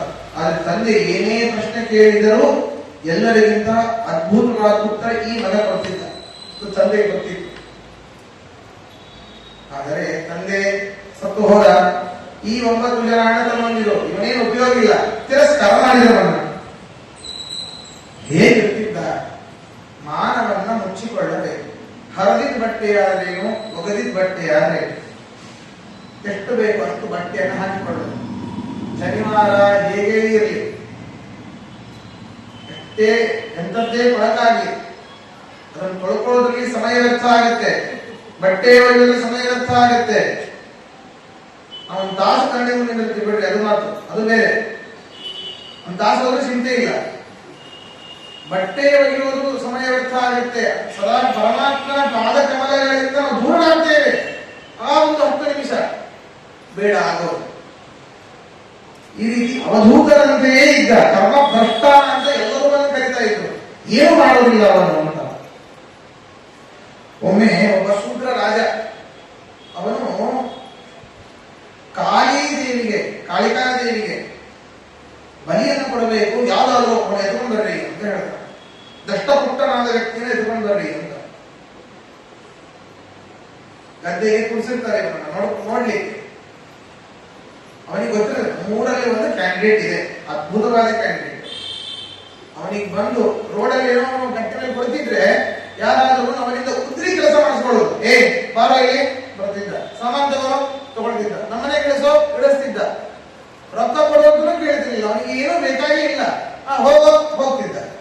ಈ ರೀತಿ ಆ ಊರಿನ ಜನರು ಪುಕ್ಕಡೆ ಕೆಲಸ ಮಾಡಿಸ್ಕೊತಿದ್ರು ಅವನ ಹತ್ರ. ಅವ ಮಾಡ್ತಿದ್ದ. ಇಂತಹ ಒಂದು ಕ್ಯಾಂಡಿಡೇಟ್ ಇದೆ, ದಷ್ಟಪುಷ್ಟ ಇದ್ದ, ಕರ್ಕೊಂಡ್ಬರೋಣ. ಬಲಿಗೆ ಬೇಕಲ್ಲ, ಬಲತಿದ್ದ ಕುರಿನೇ ಬೇಕು, ಒಳ್ಳೆ ದಷ್ಟಪುಷ್ಟ ಇದೆ, ಕರ್ಕೊಂಡ್ಬರೋಣ ಅಂತ ಹೇಳಿ ಅವನನ್ನೇ ಬರ್ತಾರೆ. ಇಬ್ರು ಎತ್ಕೊಳ್ತಾರೆ, ಸುಮ್ಮನೆ ಇರ್ತಾನೆ, ಕರ್ಕೊಂಡು ಹೋಗ್ತಾರೆ, ಸುಮ್ಮನೆ ಇರ್ತಾನೆ. ಎಲ್ಲ ಬಟ್ಟೆಯನ್ನು ಬಿಚ್ಚಿ ಸ್ನಾನ ಮಾಡಿಸ್ತಾರೆ, ಸುಮ್ಮನೆ ಇರ್ತಾನೆ. ಕೆಂಪು ಬಟ್ಟೆ ಉಡಿಸ್ತಾರೆ, ಸುಮ್ಮನೆ ಇರ್ತಾನೆ. ಆ ಬಲಿಪೀಠದಲ್ಲಿ ಒಂದು ತಪ್ಪನ್ನ ಇಡ್ತಾರೆ, ಆವಾಗಲೂ ಸುಮ್ಮನೆ ಭಯನಾಗಿರ್ತಾನೆ. ಪರಮಾತ್ಮ ನಮ್ಮನ್ನ ರಕ್ಷಣೆ ಮಾಡಿಯೇ ಮಾಡ್ತಾನೆ, ಅಷ್ಟು ಅನನ್ಯವಾದ ವಿಶ್ವಾಸ. ಯಾವಾಗ ಆ ಶೂದ್ರ ರಾಜ ಕತ್ತಿಯನ್ನ ಎತ್ತಿ ಅವನ ರುಂಡಕ್ಕೆ ಹಾಕಬೇಕು, ರುಂಡಗಳನ್ನು ಭೇದಿಸಬೇಕು, ಆವಾಗ ಕಾಳಿದೇವಿಯೇ ಬಂದು ಅದೇ ಕತ್ತಿಯನ್ನು ತಗೊಂಡು ಅವನ ಶಿರವನ್ನೇ ಛೇದನ ಮಾಡ್ತಾಳೆ. ಅವನ ರುಂಡದಿಂದ ಬರುವಂತಹ ರಕ್ತವನ್ನು ಕುಡಿತಾಳೆ. ಅಷ್ಟು ಕ್ರೂರವಾಗಿ ಅವನ ಮೇಲೆ ಸಿಟ್ಟು. ಅಂತಂದ್ರೆ ಇಲ್ಲಿ ವೇದವ್ಯಾಸರು ಈ ಒಂದು ಕಥೆಯನ್ನು ಯಾಕೆ ಹೇಳ್ತಾ ಇದ್ದಾರೆ ಅಂತಂದ್ರೆ, ಪ್ರಾಣಿ ಬಲಿ, ನರಬಲಿ ದೇವಿಯನ್ನು ಉದ್ದೇಶಿಸಿಕೊಂಡು ಮಾಡುವಂಥದ್ದು ಸರಿಯಲ್ಲ. ನೆನ್ನೆ ನೋಡಿದ್ವಿ, ಬಲಿಷ್ಮಾನ್ ಪ್ರಾಣಿ ಬಲಿಯನ್ನು ಕೊಟ್ಟ. ನಾರದರು ಹೇಳಿದರು, ಇದಕ್ಕೆ ಕಾಯ್ತಾ ಇದ್ದೀವಿ ಅಂತ. ಪ್ರಾಣಿ ಬಲಿ ಸರಿಯಲ್ಲ, ನರಬಲಿಯೂ ಸರಿಯಲ್ಲ. ದೇವಿಯನ್ನು ಉದ್ದೇಶಿಸಿಕೊಂಡು ಬಲಿಗಳು ಕೊಡಬಾರದು ಅಂತ. ಆವಾಗ ಅಲ್ಲಿರುವಂತಹ ಅವರ ಒಂದು ಶಿಷ್ಯಂದಿರೆಲ್ಲರೂ, ಅಪ್ಪ ನಾರಾಯಣ ನೀವು ಹೋಗಿ ಗದ್ದೆಗೆ ಕುಡಿಸಿ ಬರ್ತೀನಪ್ಪ, ದಯವಿಟ್ಟು ಇಲ್ಲಿ ಮಾತ್ರ ಬರಬೇಡ ಅಂತ ಹೇಳಿ ನಾವು ಹೋಗಿ ಅದೇ ಗದ್ದೆಗೆ ಬಿಟ್ಟು ಬರ್ತಾರೆ. ನೀವು ಹೋಗೋದೂ ಇಲ್ಲ, ಎಳ್ಕೊಂಡು ಹೋದ್ರೆ ಎಳ್ಕೊಂಡು ಹೋಗೋದು, ದರದರದಲ್ಲೇ ಎಳ್ಕೊಂಡು ಹೋಗೋದು. ಯಾವ ನೋವಾಗುತ್ತೆ, ಕಾಲಿಗೆ ಮಣ್ಣಿಗೆ ಕಲ್ಲಿಗೆ ತಾಗಿ ನೋವಾಗುತ್ತೆ, ಯಾವ ಒಂದು ಚಿಂತೆಯೂ ಕೂಡ ಅವನಿಗೆ ಇಲ್ಲ. ಸದಾಕಾಲ ಪರಮಾತ್ಮನ ಚಿಂತನೆ ಮಾತ್ರ. ಈ ರೀತಿ ಜನ ಬರ್ತಾ ಇರ್ತಾನೆ. ಹೀಗೆ ಒಮ್ಮೆ ಈ ನಮ್ಮ ಸಿಂಧು ದೇಶದ ರಾಜ ರಘುಗಣ ಅಂತ, ಸಿಂಧು ದೇಶದ ರಾಜ, ಈಗ ಸಿಂಧು ದೇಶ ಅಂದ್ರೆ ಪಾಕಿಸ್ತಾನ. ಆ ಒಬ್ಬ ರಾಜ ಕಪಿಲ ಋಷಿಗಳ ದರ್ಶನಕ್ಕಾಗಿ ಹೋಗಬೇಕು ಅಂತ ಅಲ್ಲಿ ಒಂದು 3 ಜನ ಪಲ್ಲಕ್ಕಿ ಹೊರಡಿರ್ತಾರೆ. ಒಬ್ಬ ಕಡಿಮೆ ಇರ್ತಾನೆ. ಅಲ್ಲಿ ದಷ್ಟಪುಷ್ಟ ಆತಿ ಕುಳಿತಿದ್ದ ಕಡಿಯವನ್ನ ರಾಜಾಜ್ಞೆ ಹೇಳ್ಕೊಂಬಾವನನ್ನ ಪಲ್ಲಕ್ಕಿ ಹೊರ ಅಂತ ಹೇಳು. ಪಲ್ಲಕ್ಕಿ ಹೊರತಾನೆ. ಪಾಪ ಯಾರಿಗೂ ತೊಂದರೆ ಕೊಡುವಂತಹ ಸ್ವಭಾವವನ್ನಲ್ಲ. ಹೀಗೆ ಪಲ್ಲಕ್ಕಿ ಹೊರತಾನೆ, ಹೊತ್ತ ನಡೆದ, ಪಲ್ಲಕ್ಕಿ ಮುಂದೆ ಹೊರಟು ನಡೆದ. ಮುಂದೆ ಮಧ್ಯದಲ್ಲಿ ಇರುವೆಗಳು, ಸಣ್ಣ ಸಣ್ಣ ಹುಳಗಳು ತುಳಿಬಾರದು. ಜಂಪ್ ಮಾಡಿದ್ದೇ ಗಡಬಡ. ಒಳಗಿರುವಂತಹ ರಾಜನು ಜಂಪ್ ಬಹಳ ಕಠಿಣ ಆಯ್ತು. ಒಂದು ಸರಿ ನೋಡ್ದ, ಎರಡು ಸರಿ ನೋಡ್ದ, ಯಾರಿಗೂ ತೊಂದರೆ ಆಗಬಾರದು ಅಂತ ಇಲ್ಲಿ ಹೊಸದಾಗಿದ್ದಾನೆ, ಇವ ನನ್ನ ಸೇವಕನಲ್ಲ ಅಂತೂ ಬಿಟ್ಟ. ಆದರೂ ಹೀಗೇ ಮಾಡ್ತಾ ಮಾಡ್ತಾ ಹೋದ. ಒಂದೊಂದು ಹೆಜ್ಜೆ ಇಡುವ ಸ್ಥಳದಲ್ಲಿ ಮೂರು ಹೆಜ್ಜೆ ಒಮ್ಮೆಲೆಗೆ ಹಾಕಿಬಿಡೋದು. ನೆತ್ತಿಗೆ ಹೊಡಿತು, ಅಗಲು ಬಗಲು ಹೊಡಿತು, ಎಲ್ಲಾ ಪಾರ್ಟ್ಸ್ಗಳು ಅನುಶೂರ ಆಯ್ತು ರಾಜನಿಗೆ. ಆವಾಗ ತಲೆ ಕೆಟ್ಟಿತ್ತು ಅವನಿಗೆ. ಅವ ಹೇಳ್ತಾನೆ, ಅತ ಪುನಃ ಸ್ವಶಿಬಿತಾಯ ವಿಷಮಗತಾಯ ಪ್ರಕುಪಿತ ಉವಾಚ ಅಹೂಗಣಃ ಹಿಮಯೇ ತ್ವಂ ಜೀವನ್ಮೃತಃ ಮಾಂ ಕದತ್ತೀಕೃತ್ಯಃ ಭರ್ತೃಶಾಸನ ಮತಿಶರಸಿ ಪ್ರವಕ್ತಸ್ಯ ತೇ ಕರೋಮಿ ಚಿಕಿತ್ಸಾಂ ದಂಡಪಾಣಿರಿವ ಜನತಾಯ ಸ್ವಾಂ ಭವಿಷ್ಯಸಿ. ಏನೋ ಬದುಕಿಯೋ ಸತ್ತಿಯೋ ಏನಾಗಿದೆ ನನಗೆ? ರಾಜ ಆಜ್ಞೆ ಮಾಡಿದ್ದೀನಿ, ಸರಿಯಾಗಿ ನಡೆದುಕೊಂಡು ಬಾ, ಸರಿಯಾಗಿ ಹೊರ ಪಲ್ಲಕ್ಕಿಯನ್ನ. ಇಲ್ಲ ಅಂತಂದ್ರೆ ದಂಡಪಾಣಿರಿವ ಯಮದೇವರು ಹೇಗೆ ಶಾಸನ ಮಾಡ್ತಾರೋ ಹಾಗೆ ನಾನು ನಿನ್ನನ್ನು ಶಾಸನ ಮಾಡ್ತೇನೆ, ಅರ್ಥಾತ್ ಕೊಂದು ಬಿಡ್ತೇನೆ ಅಂತ ಹೇಳ್ತಾರೆ. ಆವಾಗ ಆ ಜಗಭರತ ಹೇಳ್ತಾನೆ, ತ್ವಯೋದಿತಂ ವ್ಯಕ್ತಂ ಅವಿಪ್ರಲಬ್ಧಂ ಭರ್ತುಸ್ತನೇ ಸ್ಯಾದ್ ಯದಿ ವೀರಭಾಗಃ ಗಂತುರ್ಯದಿ ಸ್ಯಾದ್ ಅಧಿಗಮ್ಯ ಮಧ್ವಾ ವಿವೇಕಿ ಚಾಸೋ ನವಿದಾಂ ಪ್ರವಾದಃ. ಅಲ್ಲೋ ಆಚ, ಇಷ್ಟು ಹೊತ್ತು ಯಾರೂ ಮಾತಾಡದೆ, ಎಂದೂ ಮಾತಾಡದೇ ಇರುವಂತಹ ವ್ಯಕ್ತಿ ಅವನಿಗೆ ಒಳಗಿಂದ ಏನು ಪ್ರೇರಣೆ ಆಗುತ್ತೋ ಗೊತ್ತಿಲ್ಲ. ಅವನು ಹೇಳ್ತಾನೆ, ಹೌದಪ್ಪ, ನಾನು ಸತ್ತಿದ್ದರಲ್ಲೇ ಬದುಕಿದ್ದೇನೆ ಅಂತ. ಈ ಜಡ, ಈ ಶರೀರ ಜಡವಾದದ್ದು, ಸಪ್ತವಾದದ್ದು, ಅದರಲ್ಲಿ ನಾನು ಜೀವನ, ನಾನು ಸತ್ತಿದ್ದರಲ್ಲೇ ಬದುಕಿದ್ದು. ನೀನು ಅಷ್ಟೇ, ಈ ಒಂದು ಪಲ್ಲಕ್ಕಿಯೂ ಅಷ್ಟೇ, ಬೇರೆ ಏನೂ ಅಲ್ಲ. ಪಾಂಚಭೌತಿಕ ಶರೀರ, ನಂದು ಪಾಂಚಭೌತಿಕ ಶರೀರ. ಈ ಪಲ್ಲಕ್ಕಿ ಅದು ಕೂಡ ಪಾಂಚಭೌತಿಕ, ಈ ಭೂಮಂಡಲ ಅದು ಪಾಂಚಭೌತಿಕ. ಏನ್ ಅನ್ಕೊಂಡಿದೀಯ ನೀನು? ಇಷ್ಟು ಅಹಂಕಾರ ಯಾಕೆ ನಿನಗೆ? ನೀನು ಹೇಳಿದ್ದು ಸರಿ, ಸತ್ತಿಯೋ ಬದುಕಿಯೋ? ಹೌದಪ್ಪ, ಸತ್ತಿದ್ದರಲ್ಲೇ ಬದುಕಿದ್ದೇನೆ ನಾನು. ಯಾಕೆ ಈ ಪ್ರವಾದ?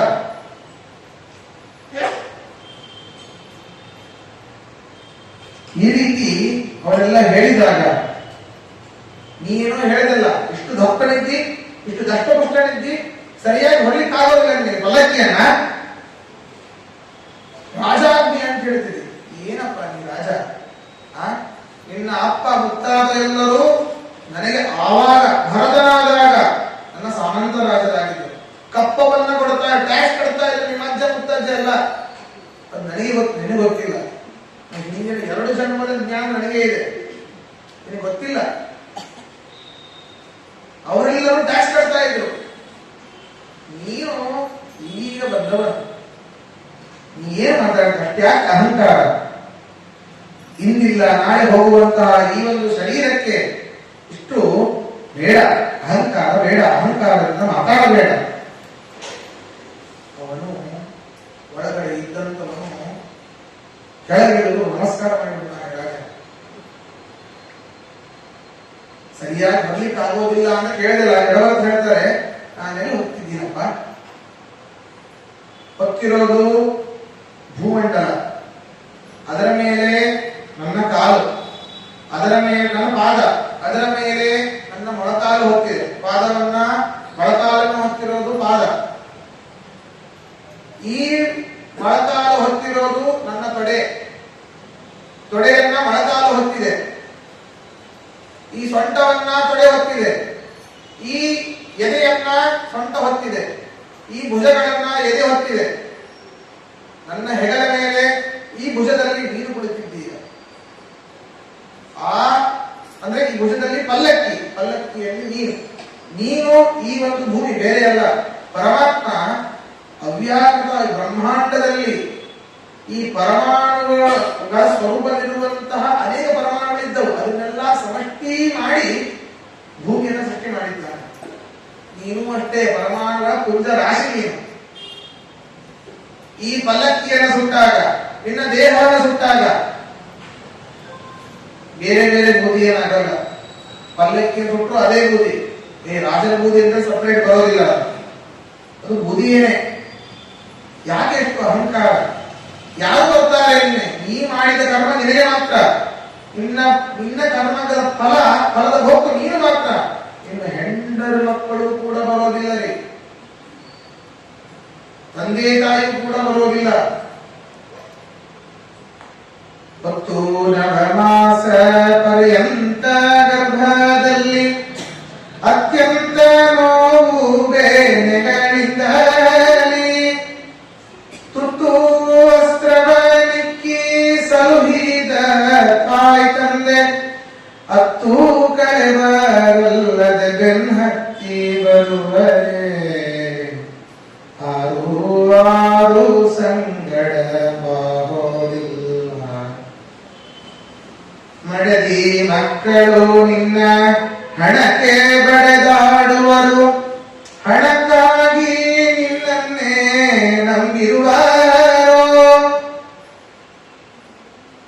ಅನುಮಾನವೇಕೆ ಈ ಜೀವ ತೊಲಗಿ ರಾಕ್ಷಣದಿ ಮುಂದೊಂದುವರೆ ಗಳಿಗೆ ನಿಲ್ಲಗೊಡುವರು.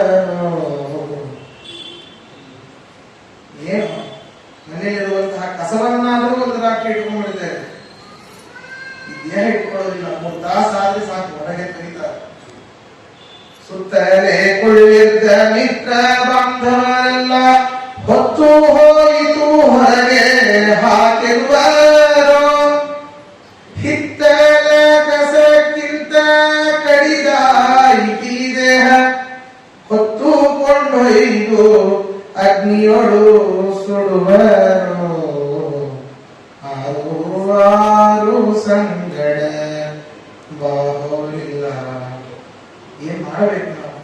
ಹರಣ ಹಿಂಗದ ಹರಿಯ ಸೇವೆಯ ಮಾಡಿ ಪರಗತಿಗೆ ಸಾಧನವ ಮಾಡಿಕೊಳ್ಳೋ. ಕರುಣಾನಿಧಿಕ್ಕಾಗಿ ನೆಲೆಯಾದಿ ಕೇಶವನ ಹಗಲಿರುಳು ನೆನೆದು ಸುಖಿಯಾಗು ಮರುಳೆ.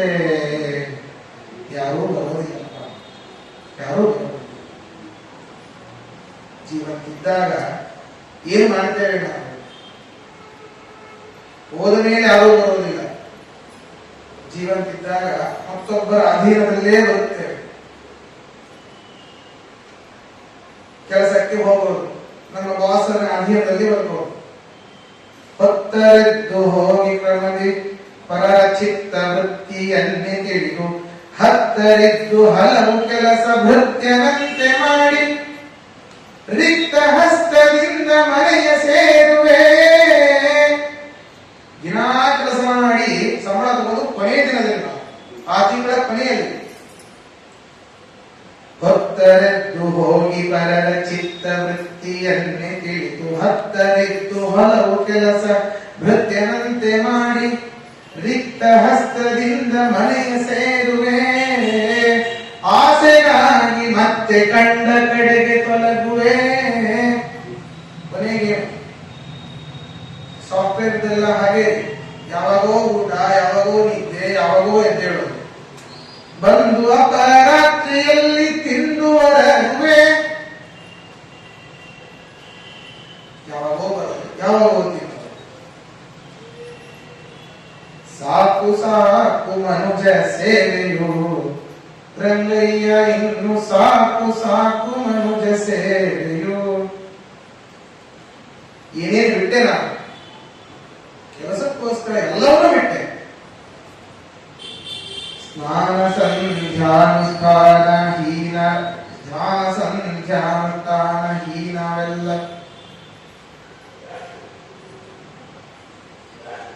ಆಯ್ತು. ಮುಂದೆ ಹೇಳ್ತಾರೆ, ಒಡಲಿನ ಸೆಗಾಗಿ ನೊಣವು ತುಳುಕಿ ಬಿದ್ದು ಜೇನು ಕೊಡಲಿ ಮಿಡುಕುವಂತೆ ಬಾಯಿ ಬಿಡುವೆ ಬಿಸರು ಹಾಕ್ಷಣೆ. ಇನ್ನೂ ಹೊರಬೇಕು, ಇನ್ನೂ ಹೊರಬೇಕು, ಇನ್ನೂ ಹೊರಬೇಕು ಅಂತ, ಇನ್ನೂ ಸಿಹಿಬೇಕು, ಇನ್ನೂ ಸಿಹಿಬೇಕು ಅಂತ ಹೇಳಿ ನೊಣ ಜೇನುತುಪ್ಪದಲ್ಲಿ ಬಿದ್ದಾಗ ಸಿಕ್ಕಿ ಬಿದ್ದು ಬಿಡ್ತದೆ. ಎದ್ದೇಳಿಕ್ಕೆ ಆಗೋದಿಲ್ಲ, ವಯಸ್ಸಾಗಿದ್ದು ಗೊತ್ತಾಗೋದಿಲ್ಲ. ಹಾಗೆ ಒಡಲಿನ ಸೆಗಾಗಿ ನೊಣವು ತುಳುಕಿ ಬಿದ್ದು ಜೇನು ಕೊಡಲಿ ಮಿಡುಕುವಂತೆ ಬಾಯಿ ಬಿಡುವೆ ಬಿಸರು ಹಾಕ್ಷಣೆ. ಬಿಡಿಸೋ ಎನ್ನ ಬಂಧ ಪಾಶವ, ಬಂಧ ಪಾಶವನ್ನು ಬಿಡಿಸೋ ನಾರಾಯಣ. ಏನೂ ಕೇಳೋದಿಲ್ಲ, ಬಿದ್ದ ಮೇಲೆ ಹೇಳ್ತೇವೆ ಈ ಒಂದು ಪಾಶವನ್ನು ಬಿಡಿಸೋ. ಕಾಗಿನೆಲೆ ಆದಿಕೇಶವ, ಆರಾಮಿದ್ದಾಗ ಹೀಗೆ ಹೋದ ಮೇಲೂ ಕೂಡ ಯಾರೂ ನಮಗೆ ಗತಿ ಇಲ್ಲ, ಇದ್ದಾಗ ಮದಿ ಇಲ್ಲ, ಇದರಲ್ಲೇ ಜೀವನ ಕಳೆದು ಬಿಡುತ್ತೇವೆ. ಯಾಕೋ ಅಹಂಕಾರ ಮಾಡ್ತೀಯ ರಾಜ, ನೀವು ಮಾಡಬೇಡ, ಸರಿಯಾಗಿ ಅರಿತುಕೋ, ಆತ್ಮತತ್ವವನ್ನು ಚಿಂತನೆ ಮಾಡು, ಉದ್ಧಾರ. ಇವನು ಯಾವ ಒಂದು ಕಾರಣಕ್ಕಾಗಿ ಕಪಿಲ ಋಷಿಗಳ ಒಂದು ಆಶ್ರಮಕ್ಕೆ ಹೋಗ್ತಾ ಇದ್ನೋ ಅದರ ತತ್ವಬೋಧನೆಯನ್ನ ಆ ಕಪಿಲ ಪರಮಾತ್ಮ ಇವನಲ್ಲಿ ಇದ್ದುಕೊಂಡೇ ಇವನಿಗೆ ಮಾಡಿಬಿಡ್ತಾನೆ. ರಹುಗಳ ರಾಜನಿಗೆ ಇನ್ನೇನು ಹೋಗುವ ಅವಶ್ಯಕತೆ ಇಲ್ಲ ಅಂತ ಹೇಳಿ ಆ ಎಡಭರತನಿಗೆ ಬಾಲ ಪೂಜೆ ಮಾಡಿ ಕಳಿಸ್ತಾನೆ ರಹು. ಹೀಗೆ ಆ ಜಡಭರತ ತದನಂತರ ಅವನು ಕೂಡ ಧ್ಯಾನ ಮಾಡ್ತಾ ಮಾಡ್ತಾ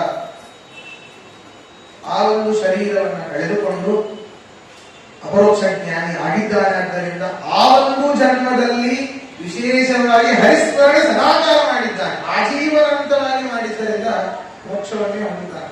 ಬರೀ ಅಂತಿಮದಲ್ಲಿ ಮಾಡಿದರೂ ಸಾಕು ನಮಗೆ ಹರಿಸ್ಮರಣೆ, ಅದು ಮೋಕ್ಷಕ್ಕೆ ಕಾರಣ ಆಗುತ್ತೆ. ಅಂತಿಮದಲ್ಲಿ ಮಾಡಿದರೂ ಸಾಕು. ಅಂತಿಮದಲ್ಲಿ ಮಾಡಬೇಕು ಅಂದ್ರೆ ಯಾವಾಗಲೂ ನಾವು ಮಾಡಬೇಕು. ಸಂತತಂ ಚಿಂತೆಯೇನಂತಂ ಅಂತಕಾಲೇ ವಿಶೇಷ. ಸಂತತವಾಗಿ ಹರಿಸ್ಮರಣೆ ಮಾಡಿದಾಗ ಅಂತ್ಯದಲ್ಲಿ ಅನಂತರ ಸ್ಮರಣೆ ಬರ್ತದೆ,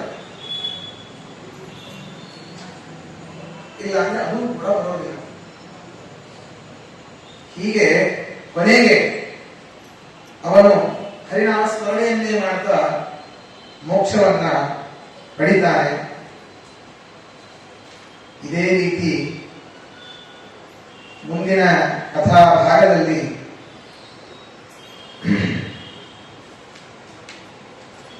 ಅದಕ್ಕೆ ಆಗ ರಘುಗಣ ಹೇಳ್ತಾನೆ, ನಮೋ ಮಹದ್ಭ್ಯಸ್ತು ನಮಃ ಶಿಶುಭ್ಯಃ ನಮೋ ಯುವಭ್ಯೋ ನಮಃ ಆಹುತಭ್ಯಃ ಯೇ ಬ್ರಾಹ್ಮಣ ಗಾಮ ವಧೂತ ಲಿಂಗಾಃ ಚರಂತಿ ತೇಭ್ಯಃ ಶಿವಮಸ್ತು ರಾಜ್ಞಾ. ನಾನು ಏನೋ ಅನ್ಕೊಂಡ್ಬಿಟ್ಟಿದ್ದೆ, ಜಡಭರತರಿಗೆ ಆ ರಾಜ ಹೇಳೋದು, ಅವನು ಉಪದೇಶವನ್ನ ಕೇಳಿ ಮನಃ ಪರಿವರ್ತನೆಯಾಗಿ ಹೇಳ್ತಾನೆ. ನಾನು ಏನೋ ಅನ್ಕೊಂಡ್ಬಿಟ್ಟಿದ್ದೆ, ಯಾರ್ಯಾರು ಪಂಡಿತರು ಚೆನ್ನಾಗಿ ಶಿಖವನ್ನ ಬಿಟ್ಟಿದ್ದಾರೆ, ಬೇಕಾದ ಉದ್ದುದ್ದ ನಾಮವನ್ನೆಲ್ಲ ಹಚ್ಕೊಂಡು ಬಂದಿದ್ದಾರೆ, ಶಂಖಚಕ್ರಗಳು ಎದ್ದೆದ್ದು ಕಾಣಿಸ್ತಾ ಇವೆ, ದಪ್ಪ ಜನಿವಾರವನ್ನು ಒಂದು 12 ಎಳೆ ಜನಿವಾರವನ್ನು ಹಾಕೊಂಡ್ಬಿಟ್ಟಿದ್ದಾರೆ, ಕಚ್ಚೆಯನ್ನ ಉಟ್ಕೊಳ್ತಾರೆ, ದಿನನಿತ್ಯ ಮನೆಯಲ್ಲಿ ವೈಶ್ವದೇವ ಇತ್ಯಾದಿಗಳಾಗ್ತದೆ. ಮಹಾಜ್ಞಾನಿಗಳು ಅಂತ ನಾನು ಅನ್ಕೊಂಡಿದ್ದೆ ಎಷ್ಟು ದಿನ. ಹಾಗಲ್ಲ, ಜಗತ್ತಿನಲ್ಲಿ ಯಾರ್ಯಾರು ಹೇಗೆ ಇರ್ತಾರೆ, ಅವರ ನಿಜವಾದ ಸ್ವರೂಪ ಏನು ಅಂತ ಯಾರಿಗೂ ಗೊತ್ತಾಗೋದಿಲ್ಲ. ನಮೋ ಮಹತ್ಯ ಅಸ್ತು ನಮಃ ಶಿಶುಭ್ಯ. ಸಣ್ಣ ಮಕ್ಕಳು ಕೂಡ ನಮಸ್ಕಾರ ಮಾಡಬೇಕು. ಯಾಕೆ? ಈಗಿರುವಂತಹ ಮಕ್ಕಳು ಗುರುಪದೇಶವನ್ನು ಪಡೆದು ಅವರು ಎಷ್ಟು ಜನರಿಗೆ ಜ್ಞಾನವನ್ನು ಕೊಡ್ತಾರೋ, ಎಲ್ಲರೂ ಮೋಕ್ಷಕ್ಕೆ ಹೇಗೆ ಕರೆದುಕೊಂಡು ಹೋಗ್ತಾರೋ ಗೊತ್ತಿಲ್ಲ. ಅಂತಹ ಶಿಶುಗಳಿಗೂ ನಾನು ನಮಸ್ಕಾರ. ನಮೋ ಯುವಭ್ಯ, ಯುವಕರಿಗೂ ನಮಸ್ಕಾರ. ಇಂದಿನ ಯುವಕರೇ ಮುಂದಿನ ಪ್ರಜೆಗಳು ಅಂತೆಲ್ಲ ಹೇಳ್ತೇವೆ. ಈ ಯುವಕರು ಕೂಡ ಹೇಗೆ ಈಗ ಏನೋ ಹುಡುಗಾಟದಿಂದ ಅವರಿರಬಹುದು, ಮುಂದೆ ಭಕ್ತಿಯ ಬೀಜ ಅವರಲ್ಲಿ ಬಿತ್ತಿದಾಗ ಎಂತಹ ಜ್ಞಾನಿಗಳಾಗಬಹುದು. ಅವರಿಗೂ ನಮಸ್ಕಾರ. ಬ್ರಹ್ಮಚಾರಿಗಳಿಗೂ ನಮಸ್ಕಾರ. ದಯವಿಟ್ಟು ನೀನು ನನ್ನ ಮೇಲೆ ಕೋಪ ಮಾಡಿಕೊಳ್ಳಬೇಡ, ಶಾಪವನ್ನು ಕೊಡಬೇಡ, ನನ್ನ ಉದ್ಧಾರ ಮಾಡು. ಶಿವಮಸ್ತು ರಾಜ್ಞ. ಈ ರಾಜನಿಗೆ ತದನಂತರ ಅವನು ಕೂಡ ಆ ಭರತ ಕೊನೆಗೆ ಶರೀರವನ್ನು ತ್ಯಾಗ ಮಾಡಿ ಮೋಕ್ಷವನ್ನ ಪಡಿತಾನೆ. ಹೀಗೆ ಭರತನ ಒಬ್ಬ ವಂಶದಲ್ಲೇ ಬಂದಿರುವಂತಹ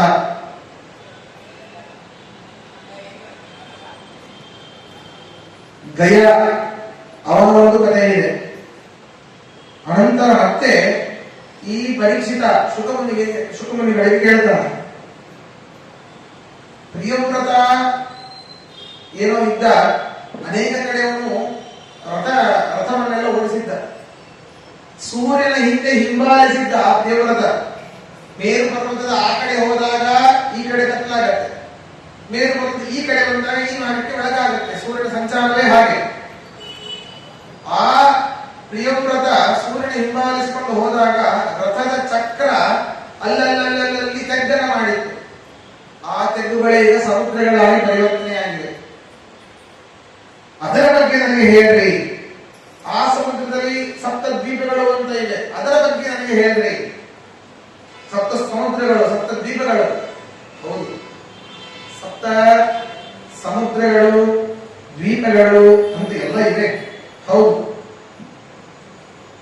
ಹಿಂದೆ ಹೇಳಿದ ಹಾಗೆ ಜಮ್ಮು, ಪ್ಲಕ್ಷ, ಶಾಲ್ಮಲಿ, ಕುಶ, ಕ್ರೌಚ, ಶಾಖ, ಪುಷ್ಕರ ಅಂತ 7 ದ್ವೀಪಗಳು. ಈ ಸಪ್ತ ಸಮುದ್ರಗಳು ಯಾವ್ಯಾವುದು? ಉಪ್ಪಿನ ಸಮುದ್ರ ಈಗ ನಾವಿರುವಂತದ್ದು, ಕಬ್ಬಿನ ರಸದ ಸಮುದ್ರ ಅಂತ ಇದೆ, ತದನಂತರ ಕಳ್ಳಿನ ಸಮುದ್ರ ಇದೆ, ತದನಂತರ ಬೆಣ್ಣೆಯ ಸಮುದ್ರ, ಆಮೇಲೆ ಮೊಸರಿನ ಸಮುದ್ರ, ಹಾಲಿನ ಸಮುದ್ರ, ಆಮೇಲೆ ಅಮೃತದ ಸಮುದ್ರ, ಅಮೃತೋದಕ. ಏನಿದು ಈ ಹೇಳುವಂತಹ ಅವಶ್ಯಕತೆ? ಇದರ ಬಗ್ಗೆ ಕೇಳೋದು ಅದೇನು ದೊಡ್ಡ ವಿಷಯ ಅಲ್ಲ. ಉಪ್ಪಿನ ಸಮುದ್ರ ಯಾವ್ಯಾವುದನ್ನು ಹೋಲಿಸಿದ್ದಾರೆ ಇಲ್ಲಿ. ಕಬ್ಬಿನ ರಸದ ಸಮುದ್ರ, ಕಳ್ಳಿನ ಸಮುದ್ರ, ತುಪ್ಪದ ಸಮುದ್ರ, ಇದೆಲ್ಲ ಯಾಕೆ ಹೇಳಿದರು? ಇದು ನಾವು ಆಧ್ಯಾತ್ಮಿಕವಾಗಿ ನೋಡಿದರೆ ನಮ್ಮ ಶರೀರದಲ್ಲೇ ಈ ಸಪ್ತ ಸಮುದ್ರಗಳಿವೆ. ಕೇಳಬಹುದು, ಆಚಾರ್ಯ ಅಲ್ಲೇ ಹಾಲಿನ ಸಮುದ್ರ ಹತ್ತನೇ ಒಂದು 30 ಸೈಟ್ ಕೊಡಿಸ್ಬಿಟ್ರಿ, ದಿನ ಹಾಲು ಬೇಕಾದಷ್ಟು ಮಾಡ್ಕೊಂಡಿದ್ದೇವೆ, ಬೇಕಾದಷ್ಟು. ಬೆಣ್ಣೆ ಸಮುದ್ರ, ತುಪ್ಪ ಸಮುದ್ರ, ಅದು ಇರುವುದು ತುಪ್ಪ ಸಮುದ್ರ. ಬೆಣ್ಣೆ ಕಾಯಿಸದೇ ಇದ್ದಾಗ, ಬೆಣ್ಣೆ ಕಾಯಿಸಿದಾಗ ತುಪ್ಪ, ತುಪ್ಪವನ್ನು ಕಾಯಿಸದೇ ಇದ್ದಾಗ ಬೆಣ್ಣೆ, ತುಪ್ಪದ ಸಮುದ್ರ. ಅದು ನಮ್ಮ ಶರೀರಗಳಲ್ಲಿ ಇದೆ ಅಂತ ನಾವು ಚಿಂತನೆ ಮಾಡಬೇಕು. ಅದು ಎಲ್ಲೆಲ್ಲಿದೆ, ಅದು ಲೊಕೇಶನ್ ಏನು, ದಯವಿಟ್ಟು ವಾಟ್ಸ್ಆಪ್ ಅಲ್ಲಿ ಕಳಿಸಿದೆ ಅಂತ ಕೇಳೋದಲ್ಲ. ಅದನ್ನ ಹೇಗೆ ಚಿಂತನೆ ಮಾಡಬೇಕು ನಾವು ಅಂತಂದ್ರೆ, ನಮ್ಮ ಶರೀರದಲ್ಲಿ ಆಯಾಯ ಸಮುದ್ರಗಳಿವೆ. ಹೇಗೆ ನಮ್ಮ ಮೂತ್ರಕೋಶದಲ್ಲಿ ಅಲ್ಲಿ ಹೇಗೆ ಸಪ್ತ ಸಮುದ್ರಗಳು, ಹಾಗೆ ಸಪ್ತ ಚಕ್ರಗಳು ನಮ್ಮ ಶರೀರದಲ್ಲಿ. ಆ ಮೂತ್ರಕೋಶದ ಸ್ಥಳದಲ್ಲಿ ಮೂಲಾಧಾರ ಚಕ್ರ, ಅಲ್ಲಿ ಒಂದು ಹಾವಿನ ಹಾಗೆ ಹಾವು ಕೆಳಮುಖವಾಗಿ ಮಲಗಿದೆ, ಆ ರೀತಿ ಒಂದು. ಆ ಮೂಲಾಧಾರ ಚಕ್ರದಲ್ಲಿ ಕುಂಡಲಿನಿ ಶಕ್ತಿ ಇದೆ. ಆ ಕುಂಡಲಿನಿ ಶಕ್ತಿ ಜಾಗೃತವಾದಾಗ ನಮಗೆ ಎಲ್ಲ ಕೆಲಸಗಳನ್ನು ಮಾಡುವಂತಹ ಒಂದು ಮನಸ್ಸು ಬರುವಂಥದ್ದು. ಅಲ್ಲಿ ಅದು ಮೂತ್ರಕೋಶದ ಹತ್ತಿರ ಇರುವುದರಿಂದ ಅಲ್ಲಿ ಲವಣ ಸಮುದ್ರ ಇದೆ ಎನ್ನುವಂತಹ ಚಿಂತನೆ ಮಾಡಬೇಕು ನಾವು. ಸ್ವಲ್ಪ ಮೇಲೆ ಬರಬೇಕು, ಹೊಕ್ಕಳದ ಕೆಳಗೆ ಕಿಬ್ಬೊಟ್ಟೆ ಅಂತ ಹೇಳ್ತೇವೆ, ಅಲ್ಲಿ ಸ್ವಾಧಿಷ್ಠಾನ ಚಕ್ರ, ಅಲ್ಲಿ 7 ಗ್ರಂಥಿಗಳಿವೆ. ಅದಕ್ಕೆ ಗ್ರಂಥಿಗಳು ಅಂತಂದ್ರೆ ಬಲ್ಬುಗಳು ಅಂತ ಅರ್ಥ ಮಾಡ್ಕೊಳ್ಳಿ. ಅಲ್ಲಿ 7 ಸ್ವಿಚ್ಗಳಿವೆ. ಈಗಿನ ಒಂದು ಎಕ್ಸ್ರೇ ಏನೇನು MRI ಸ್ಕ್ಯಾನ್ ಅಂತೆಲ್ಲ ಬಂದಿದೆ, ಅದರಲ್ಲಿ ಈ 7 ಗ್ರಂಥಿಗಳು ಕಾಣುತ್ತವೆ. ಡಾಕ್ಟರ್ ಹೇಳ್ಬಿಡ್ತಾರೆ, ಇಂತಿಂತ ನರಗಳು, ಗ್ರಂಥಿಗಳು ಅಂದ್ರೆ ನರಗಳು, ಇವುಗಳು ಇಂತಿಂತ ಕೆಲಸವನ್ನ ಮಾಡುತ್ತೆ ಅಂತ. ಆದರೆ ಆ 7 ಸ್ವಿಚ್ಗಳು ಕಾಣುವುದಿಲ್ಲ. ನಮ್ಮವರಿಗೆ ಆ 7 ಗ್ರಂಥಿಗಳನ್ನ ತಗೊಂಡು ಬೇಕಾಗಿಲ್ಲ, ಬಲ್ಬು ಬೇಕಾಗಿಲ್ಲ, ಬಟನ್ ಹಾಕಿದ್ರೆ ಸರ್ ಬಂದ್ ಮತ್ತೆ ಹಾಕ್ತದೆ. ನಮ್ಮವರು ಒತ್ತು ಕೊಟ್ಟಿದ್ದು ಸ್ವಿಚ್ಗಳಿಗೆ. ಅಲ್ಲಿ ಇರುವಂತಹ ಸ್ವಾಧಿಷ್ಠಾನ ಚಕ್ರವನ್ನ ನಾವು ಜಾಗೃತವಾಗಿ ಮಾಡಿದಾಗ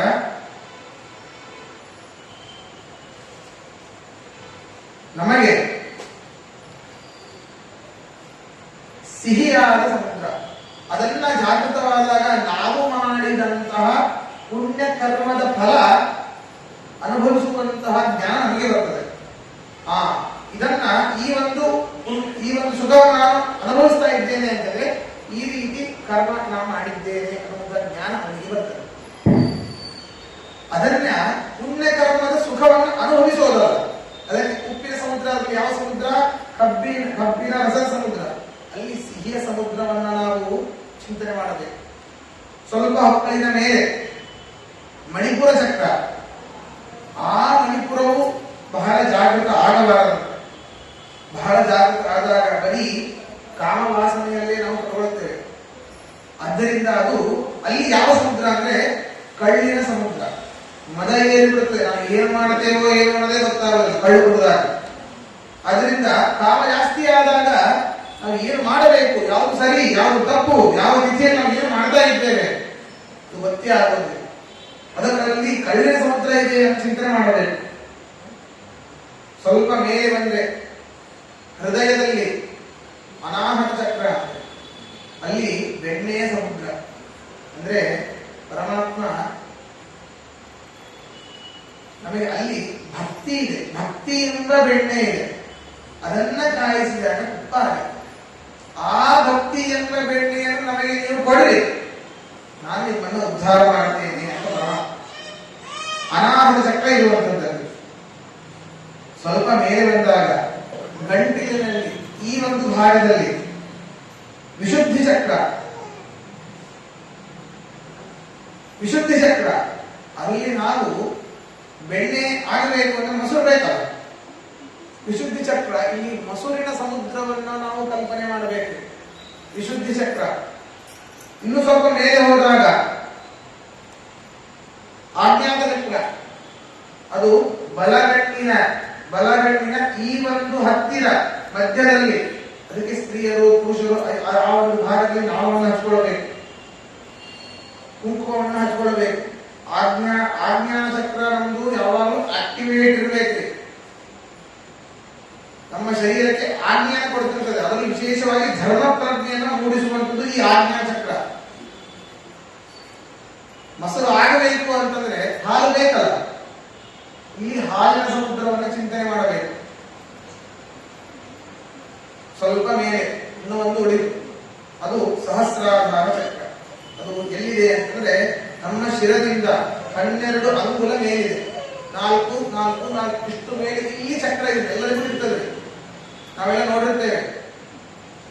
ನಾವೆಲ್ಲ ಮಾಡುತ್ತೇವೆ. ಏನಂತ ಗಣಪತಿಯನ್ನ ತರೋದು, ಹಿಂದೆ ಒಂದು ಚಕ್ರ ಹಚ್ಚೋದು, ಭೂಚಕ್ರವನ್ನು ಏನೋ ರೌಂಡ ಚಕ್ರ ಹಚ್ಚೋದು.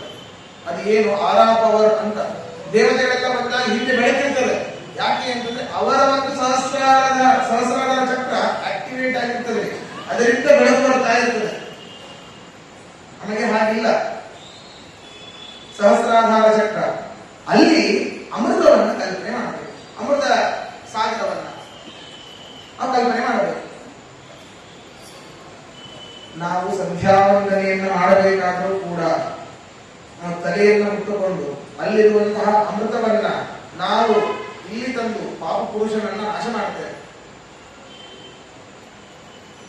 ವಾಸುದೇವನನ್ನ ಅಲ್ಲಿ ಅಮೃತ ಸಮುದ್ರದಲ್ಲಿರುವ ವಾಸುದೇವನನ್ನ ನೆನೆಸಿಕೊಂಡು ಅಮೃತ ಪ್ರಶ್ನೆಯ ಆಪ್ಲಾವಯದು ಓಂ ಗಂ ಅಂತ ಹೇಳಿ 24 ಬಾರಿ ತಲೆಯನ್ನು ಮುಟ್ಟಿ ಆ ಒಂದು ಅಮೃತವನ್ನ ನಾವು ತಂದು ಈ ನಮ್ಮ ಎಡಭಾಗದಲ್ಲಿ ಇರುವಂತಹ ಪಾಪ ಪುರುಷನನ್ನ ನಾಶ ಮಾಡಬೇಕು. ಅಂದ್ರೆ ನಮ್ಮ ಸಂಧ್ಯಾವಂದನಲ್ಲೂ ಕೂಡ ಸಪ್ತ ಸಾಗರಗಳ ಚಿಂತನೆಯನ್ನ ಮಾಡಬೇಕು ಪ್ರತಿನಿತ್ಯ 3 ಹೊತ್ತು ಕೂಡ. ಈ ರೀತಿ ನಾವು ಈ ಎಲ್ಲ ಸಮುದ್ರಗಳನ್ನು ತಿಳ್ಕೊಳ್ಬೇಕು. ಅವು ಎಲ್ಲಿವೆ, ಅವು ಹೇಗಿವೆ ಅಂತಲ್ಲ. ನಮ್ಮ ಸಪ್ತ ಸಾಗರ ಮೊದಲು ಒಳಗಿರುವಂತದ್ದನ್ನು ತಿಳ್ಕೊಂಡ್ರೆ ಹೊರಗಿನದ್ದು ಗೊತ್ತಾಗಿ ಆಗತ್ತೆ. ಒಳಗಿನದ್ದೇ ಗೊತ್ತಿಲ್ಲ, ಮೊದಲಿಗೆ ನಾವು ಯಾರು ಅಂತ ಗೊತ್ತಿಲ್ಲ. ಜೀವ ನಾವು ಎದಕ್ಕೆ, ನಾವು ಯಾವುದರಿಂದ ಜನ್ಮ ಆಗಿದೆ, ನಮ್ದು ಯಾವುದಕ್ಕೋಸ್ಕರ ಬಂದಿದ್ದೇವೆ ಅದು ಗೊತ್ತಿಲ್ಲ. ಪರತತ್ವದ ಬಗ್ಗೆ ತಿಳಿಯಲಿಕ್ಕೆ ಸಾಧ್ಯವೇ ಇಲ್ಲ. ನಾವು ನಮ್ಮ ಬಗ್ಗೆ ಸರಿಯಾದ ಅರಿವು ಮೂಡಿದರೆ, ಈ ಒಂದು ಆತ್ಮದ ಬಗ್ಗೆ ಸರಿಯಾದ ಅರಿವು ಮೂಡಿದರೆ ಪರಮಾತ್ಮನ ಬಗ್ಗೆ ಅರಿವು ಮೂಡಲಿಕ್ಕೆ ಸಾಧ್ಯ. ಹೀಗೆ ಅವರು ಸಮುದ್ರಗಳನ್ನ ನಮ್ಮ ಶರೀರದಲ್ಲೇ ಚಿಂತನೆ ಮಾಡಬೇಕು ಅಂತ ಅದರಲ್ಲಿ ಹೇಳ್ತಾರೆ. ತದನಂತರ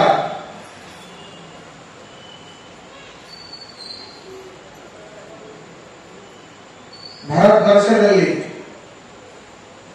ಭದ್ರಶ್ರವ ಧರ್ಮಪುತ್ರ ಭಗವಂತನ ಹಯವದನ ರೂಪವನ್ನು ಉಪಾಸನೆ ಮಾಡ್ತಾರೆ. ಈ ಭದ್ರಾಶ್ವಖಂಡ ಅನೇಕ ಖಂಡಗಳಿವೆ, ಹೇಳಿದ್ದೇನೆ ನಾನು. ಅದನ್ನ ಎಲ್ಲವನ್ನೂ ಇಲ್ಲಿ ಸಮಗ್ರವಾಗಿ ಹೇಳಿಕ್ಕಾಗೋದಿಲ್ಲ, ಅಷ್ಟು ಸಮಯವೂ ಇಲ್ಲ. ನಾಳೆ ಬೇರೆ ಆಚಾರ ಬರ್ತಾರೆ. ಹಾಗಾದರೆ ಕೊನೆಗೆ ಹೇಳ್ತಾನೆ, ಆ ಪರೀಕ್ಷಿತ್ ರಾಜ ಕೇಳಿರುವಂತಹ ಶುಕಮುನಿಗಳಿಗೆ ಇಷ್ಟೆಲ್ಲಾ ದ್ವೀಪಗಳನ್ನು ಹೇಳಿ ಆಯಾಯ ದ್ವೀಪದಲ್ಲಿ ಇರುವಂತಹ ಪರಮಾತ್ಮನ ಸೂಕ್ಷ್ಮ ರೂಪಗಳನ್ನು ಅವನಿಗೆ ಉಪದೇಶ ಮಾಡಿ ತದನಂತರ ಕಾಲದ ಬಗ್ಗೆ ಬರ್ತಾರೆ. ಕಾಲದ ಬಗ್ಗೆ ಅಲ್ಲಿ ನಾವು ಸಂವತ್ಸರ 64 ಸಂವತ್ಸರಗಳು ಬರೀ ಇಷ್ಟೇ ಇರಲಿ. ಸಂವತ್ಸರ ಅಂತಂದ್ರೆ ಮತ್ತೆ ಏನೇನಿವೆ ಅಂತ ಹೇಳ್ತಾರೆ. ಅಲ್ಲಿ ಒಮ್ಮೆ ವೇದವ್ಯಾಸರಲ್ಲಿ ಹೇಳ್ತಾರೆ, ಚಂದ್ರ ಸೂರ್ಯನಿಗಿಂತ ದೂರಿದ್ದಾನೆ, ಭೂಮಂಡಲಕ್ಕೆ ಅತ್ಯಂತ ಹತ್ತಿರನಾಗುವುದು ಸೂರ್ಯ ಅಂತ ವೇದವ್ಯಾಸರು ಹೇಳ್ತಾರೆ. ಅದು ಹೇಗೆ ಸಾಧ್ಯ? ಚಂದ್ರ ಉಪಗ್ರಹ ಭೂಮಿಗೆ, ಚಂದ್ರನೇ ಹತ್ರ. ಸೈನ್ಸ್ ಹೇಳೋದು ಬೇರೆ, ಭಾಗವತ ಹೇಳೋದು ಬೇರೆ. ಅದು ಹೇಗೆ ಸಾಧ್ಯ ಅಂತಂದ್ರೆ ಸರಿಯಾಗಿ ತಿಳಿಯಬೇಕು. ಇವರು ಹೇಳಿರುವ ಎರಡೂ ಒಂದೇ. ವೇದವ್ಯಾಸನ ಹೇಳಿರುವಂಥದ್ದು ಲೋಕಗಳ ಬಗ್ಗೆ. ಚಂದ್ರನೇ ಹತ್ರ, ಸೂರ್ಯನೇ ದೂರ ಇರೋದು ಭೂಮಿಗೆ. ಆದರೆ ಸೂರ್ಯ ಲೋಕ ಚಂದ್ರ ಲೋಕದಕ್ಕಿಂತ ಹತ್ತಿರ ಅಲ್ಲದೆ. ಸೂರ್ಯ ಲೋಕ ಅಂತ ಸೂರ್ಯ ಇರಲೇಬೇಕಲ್ಲ. ನಾವು ನಮ್ಮ ಮನೆಯಲ್ಲಿ ಯಾವಾಗಲೂ ಇರ್ತೇವ? ಇರೋದಿಲ್ಲ. ಮನೆ ಬಿಟ್ಟು ಸ್ವಲ್ಪ ಬೇರೆ ಕಡೆ ಹೋಗಿರ್ತೇವೆ. ಹಾಗೆ ಸೂರ್ಯಲೋಕದಲ್ಲೇ ಇರಬೇಕು ಅಂತ ನಿಯಮ ಇಲ್ಲ. ವೇದವ್ಯಾಸರು ಹೇಳಿರುವಂತದ್ದು ಸೂರ್ಯಲೋಕ ಭೂಲೋಕಕ್ಕೆ ಹತ್ತಿರವಾಗಿದೆ. ಹೌದು, ಅದು ಸರಿ.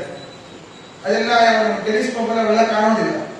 ಸೂರ್ಯ ಗ್ರಹ ಚಂದ್ರ ಗ್ರಹ ಅಷ್ಟೇ ಕಾಣೋದು, ಲೋಕಗಳೆಲ್ಲ ಕಾಣೋದಿಲ್ಲ. ಅವು ದರ್ಶನಾತೀತವಾದವು. ಹೀಗೆ ಮತ್ತೆ ಚಂದ್ರಲೋಕ ದೂರ ಇರುವಂಥದ್ದು. ಚಂದ್ರಲೋಕ, ನಕ್ಷತ್ರ ಲೋಕ ಅಲ್ಲಿ ಬರುವಂಥದ್ದು. ನಕ್ಷತ್ರ ಬಹಳ ದೂರ ಇದೆ, ವರ್ಷಗಳ ದೂರ ಇದೆ. ಹೀಗೆ ಹೇಳಿದ್ರು. ಅದರಿಂದ ಯಾವ ಒಂದು ಭೇದ ಇಲ್ಲ. ವೇದವ್ಯಾಸ ಹೇಳಿದ್ದು ಸರಿಯೇನೆ ಅಂತ ಈ ರೀತಿ ಹೇಳಿ 5 ಸಂವತ್ಸರಗಳ 64 ಸಂವತ್ಸರ ಹೀಗೆ ಹೇಳಿದ್ವಿ. 5 ಸಂವತ್ಸರಗಳು. ಇಡಾ ಸಂವತ್ಸರ, ವತ್ಸರ ಸಂವತ್ಸರ, ಅನುವತ್ಸರ, ಸಂವತ್ಸರ, ಪರಿವತ್ಸರ ಅಂತ